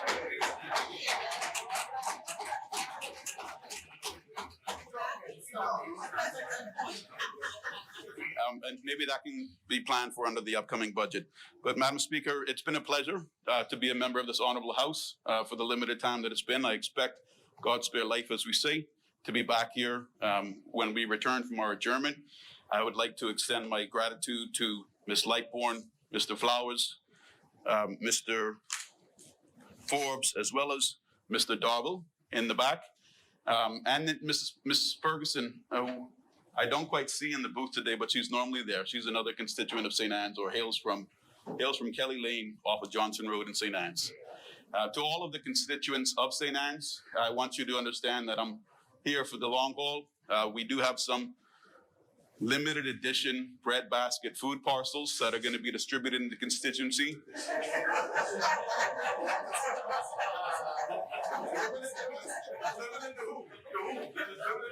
Limited time, 10% going on them. They'll be too expensive come January 1. But outside of that, we'll have other activities in St. Anne's.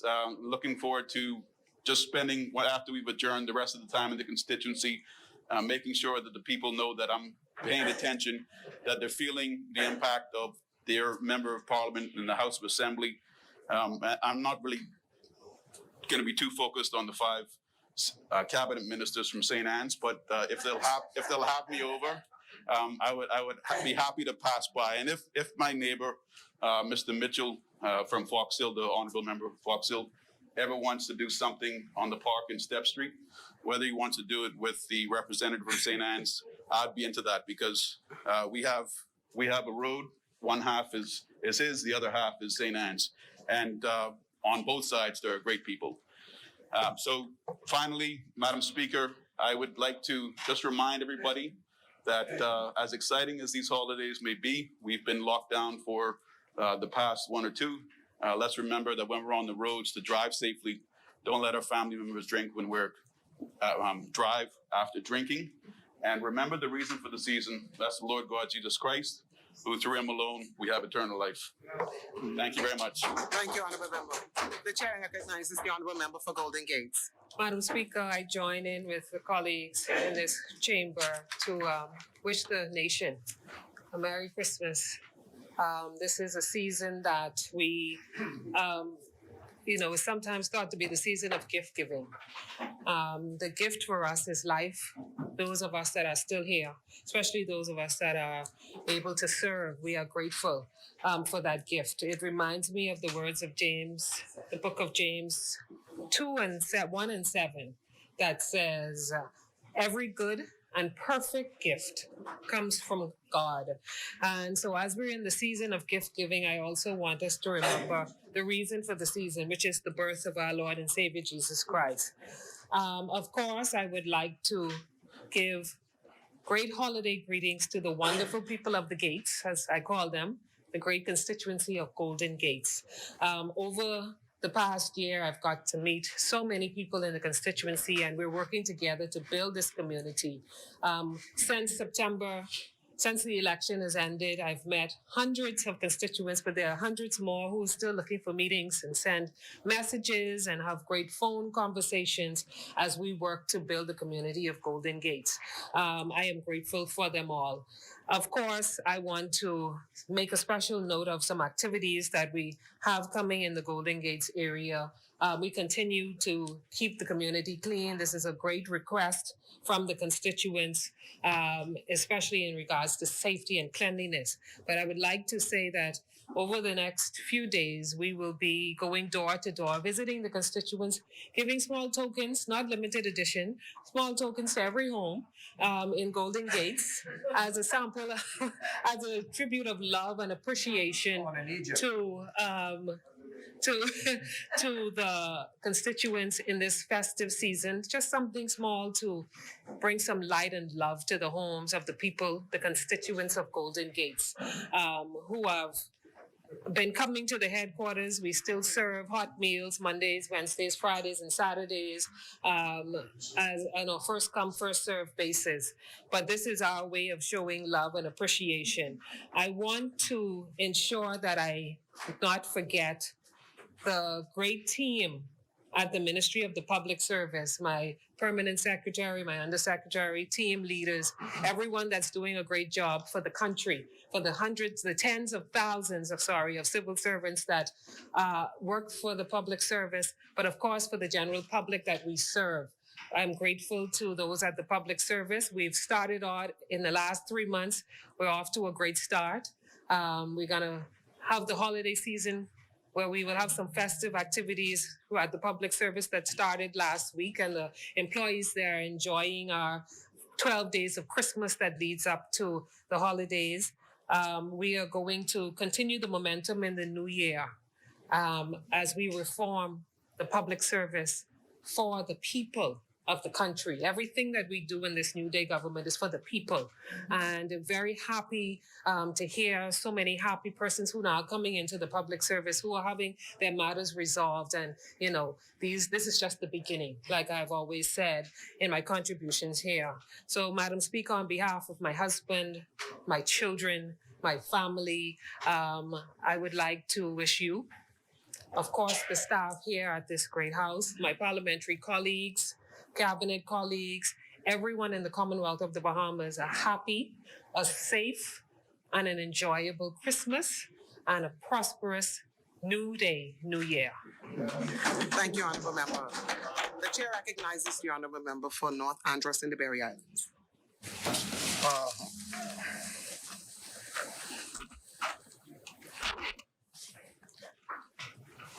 Madam Speaker, as I rise, with indeed a humble heart to represent the constituents of North Andros and the Berry Islands. My fellow parliamentarians, good afternoon. Madam Speaker, as we approach this Yuletide season, I take great pleasure in providing special holiday greetings to the great constituents of North Andros and the Berry Islands. The Christmas season is a time to celebrate the birth of Christ and to recommit ourselves to his teachings of love, peace, and forgiveness. This joyous holiday season is also a time to reflect on the goodness of life and to be thankful for the countless blessings that have been bestowed upon us. I encourage my constituents to celebrate the traditions of giving by remembering those in our communities that are less fortunate. Madam Speaker, my team and I have already started our annual toy drive to ensure that every child in North Andros and the Berry Islands receive a gift during this holiday season. Restoring hope to our residents and letting them know that we have not forgotten them by putting a smile on every child's face. Madam Speaker, we have organized a cleanup campaign to assist the unemployed residents of North Andros and the Berry Islands for this holiday season. This campaign is scheduled for the 13th to the 18th of December. It is also important to note that over 100 unemployed residents of North Andros and approximately 30 of the Berry Islands will be assisted with this initiative. As another year draws to close, many of our residents will be among the hustle and the bustle of the season. I encourage them to remember the importance of family and friends, and most importantly, the reason for the season. On behalf of my family, my sons, Carter, Caden, and Kimeo, my extended family in the Ministry of Agriculture, Marine Resources, and Family Island Affairs. Obviously, my great minister here, Big Sexy, you know, when he clicks with me. I would just like to extend a Merry Christmas and a prosperous New Year to the Bahamas, and especially to the residents of North Andros and the Berry Islands, and to all my parliamentarians. Merry Christmas and a prosperous New Year. Thank you. Thank you, Honourable Member. The chair recognizes the Honourable Member for Marathon. Madam Speaker, I rise and I represent the great constituency of Marathon. And I would want to say a Merry Christmas and a Happy New Year both to you, my parliamentarians, and of course, the residents of Marathon. And I know today that one of our colleagues would have said that this is not a sprint, but of course it's a marathon. And I think that I know that all too well. And so for the Christmas season, that's December 18, at the constituency office, Claridge Road, we'll be having a great, great festive time. We're having a party for the constituency. We're having toys, gifts, coupons, everything. And so all of the Marathon residents, those who want to take part, can be a part of that exciting time. And I'm looking forward to seeing everyone out. Marathon is always having something, so there's always Christmas in Marathon. And so I would like to say Merry Christmas from my daughter, my mom, Adrielle, Debbie, and a happy, happy New Year. And I look forward to doing greater and bigger things in Marathon and for the residents of Marathon. And of course, Merry Christmas and Happy New Year to Minister Obi Wilchcombe. We work hand in hand, hard and hand. And so we also look forward to doing some great things for the kids in the different centers, the home centers of where kids are ward of the state. So we'll be doing something special for them as well. And so thank you so much, and see you around, and then in the new year. Thank you, Honourable Member. The chair recognizes the Honourable Member for Bain and Grantstown. Thank you very much, Madam Speaker, and good afternoon, everybody. It would be remiss of me if I left this house this afternoon and didn't get a chance to say Merry Christmas to the great constituents of Bain and Grantstown. I know my people very well. They probably be at the doors of Parliament at the end of this particular session and trying to determine why I didn't say Merry Christmas to all. But Madam Speaker, I also wanted to highlight some of the events that we would be having this Christmas season. Last night we had a branch meeting. The branch meeting was very well attended. I want to say thank you to the chairman of the branch, Ms. Cynthia Meadows, for organizing a very good branch meeting. As a matter of fact, the former minister, Mr. Miller, he came to the meeting last night and he wanted to determine whether or not there was a mini rally going on. But it was well attended. It seems as though the constituents of Bain and Grantstown are very much engaged with the New Day agenda, and they're very much keen on the way forward with respect to the things that we're about to proceed to do. Madam Speaker, I would also like to say on the 18th of December, we'll be having our children's party from 2 to 5 p.m. We would like to serve as many of the less fortunate children in the Bain and Grantstown constituency and provide them with a toy and something to eat so that they can enjoy this particular Christmas season. Beginning on the 17th, Friday the 17th, we have what we call a program that I've implemented. It's called the Bain and Grantstown Garbage Disposal Program. And the intention of this is to assist the residents with getting rid of their bulk waste.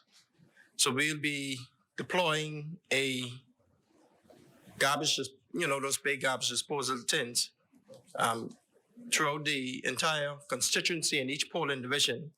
And we're asking our constituents to use and take advantage of this particular facility. We will have those garbage disposal situated on the 17th of December. They will be in place for 2 days, and once the garbage containers are full, they will be removed.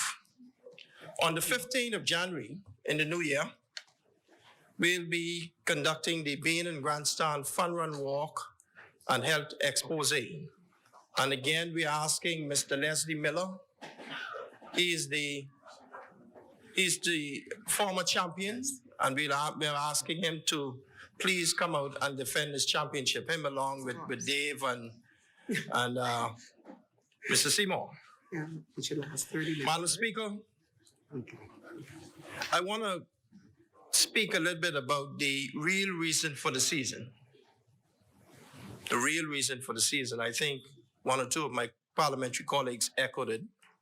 And I want us to remember that Christmas is about giving, Christmas is about sharing, and Christmas is about loving. And that is the real reason for the Christmas season. I know we're going to partake in a lot of festivities, food and drinks and so on and so forth. But remember to give to somebody and to love somebody who is less fortunate than ourselves. And while we do that, Madam Speaker, I want us to be cognizant that COVID-19 is real. I want us to be safe, to remember to practice the COVID rules. Early in our campaign, we had the slogan, save yourself, protect yourself. And I want our members to remember that. I also want to say, get well soon to my minister, Minister Michael Alcides, who today is suffering from a little queasiness in the stomach, so that we can get back to the work of doing the business of the government. Queasy.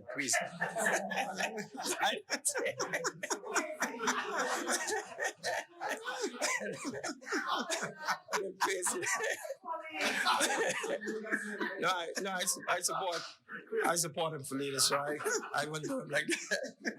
But yeah, I just wanted to say, Minister, if you're out there, please, and you hear me, please get well soon.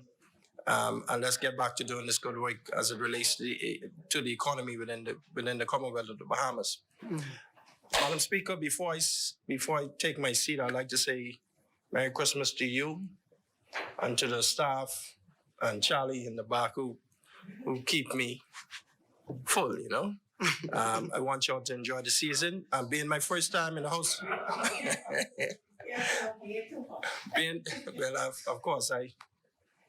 Being the first time in the House of Assembly, you know, the experiences are awesome. And I'm beginning to learn as much as I possibly can. But you folks make it a lot easier for us, a lot easier for me in this particular term in office. So I want to say Merry Christmas to everybody. On behalf of my children and I, Merry Christmas and Happy New Year 2021.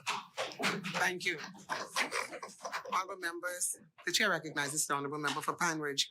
Members, let's remember that we have exceeded the 30-minute time span. So we'd like you to just keep it brief. Yes. As I want more members to say their greetings. Thank you. Thank you. Madam Speaker, honorable members, I bring holiday greetings from the people of the great constituency of Pine Ridge and the hardworking staff of the Ministry for Grand Bahama, and would like to say to the Bahamian people, please do not let your guards down during this holiday season.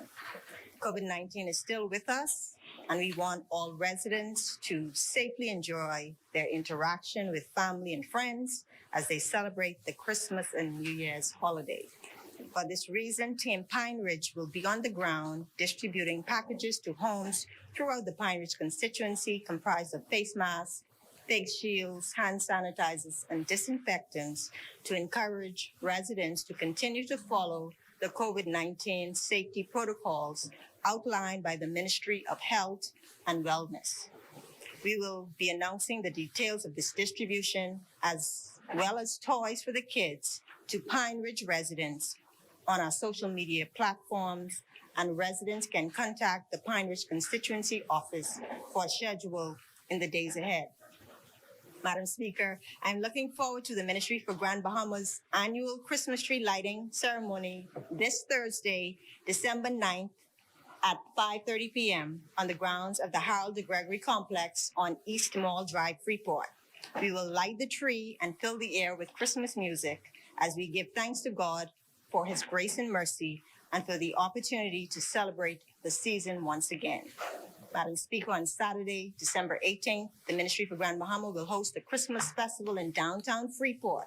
Our goal is to encourage the residents of Grand Bahama to support businesses in our commercial center this holiday season by shopping locally and buying at home. Business owners in downtown Freeport have struggled economically for many years, but a revitalization of the area is underway. The Christmas Festival will assist downtown businesses by advertising their Christmas promotions and attracting people to the area with entertainment, with the hope that it will contribute to generating revenue for businesses in the area. Madam Speaker, my ministry is in the process of finalizing the details of this Christmas festival, and an official announcement from the Ministry for Grand Bahama is forthcoming. In closing, Madam Speaker, I would like to wish the people of Pine Ridge, Grand Bahama, and the Bahamas a very Merry Christmas and a safe and prosperous New Year. Thank you, Honorable Member. The Chair recognizes the member for South and Central Andros. Good afternoon, Madam Speaker. It is always a pleasure to rise in this great house, but not on my own strength, but on the strength of the Almighty God, to represent the great people of Mangrove Key, Central, and South Andros. Madam Speaker, many of us have experienced more than we ever thought we would in the last 2 years. The way we once knew life forever changed. However, certain traditions and gathering together of loved ones brings a level of comfort and warmth that we can all enjoy this Christmas season. Madam Speaker, we're having a few events down in South Andros, Christmas tree lighting events, starting December the 10th. And even though I tried hard to get the color hat that I wanted, I'm sure the member for St. Anne's, and I'm in your area, would help me get that yellow color. The other color that I'm seeing a lot of, I rather stay away from. So, Madam Speaker, the best gift is the gift of time we spend together with loved ones. I wish to say, from the great people of Mangrove Key, Central and South Andros, Merry Christmas to you all. Madam Speaker, Chief Clerk, and staff, and myself and my family would like to say Merry Christmas and a Happy New Year to the people of Mangrove Key, Central, and South Andros constituency, and furthermore, the entire Commonwealth of the Bahamas. Remember, the reason for the season. Let's count our blessings, especially the blessing to be alive and be grateful. Thank you, Madam Speaker. Thank you, Honorable Member. We will now go down the order of business. Appointment of select committees. Instructions to select committees. Discharge of select committees. Notices for future meetings. The Chair recognizes the Honorable Member for Foxhill. Yeah, thank you, Madam Speaker. At the next sitting of the House, I propose or amend the government to move the following resolution. Resolved that the House creates a standing committee called the Management and Budget Committee, chaired by the Speaker, with the remit to assist and support the management of the affairs of the House and to sit jointly with the Senate Committee with the same remit.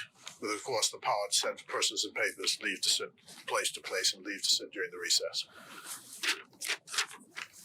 Order that the document be brought up.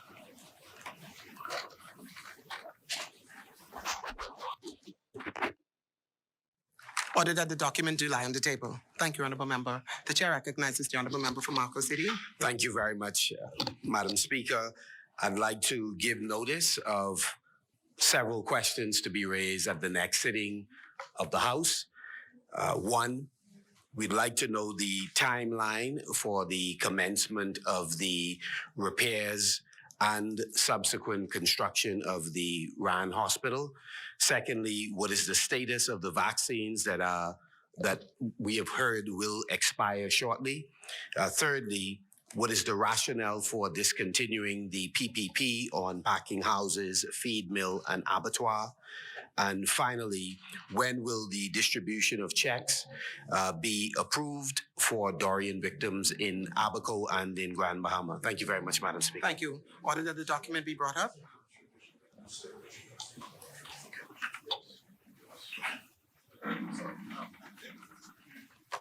Chair recognizes the honourable member. The convention was that you directed to a specific minister. So who is to answer the question? I do that. It's for each of the ministers for the respective areas. If you'd like me to restate it, I'd be happy.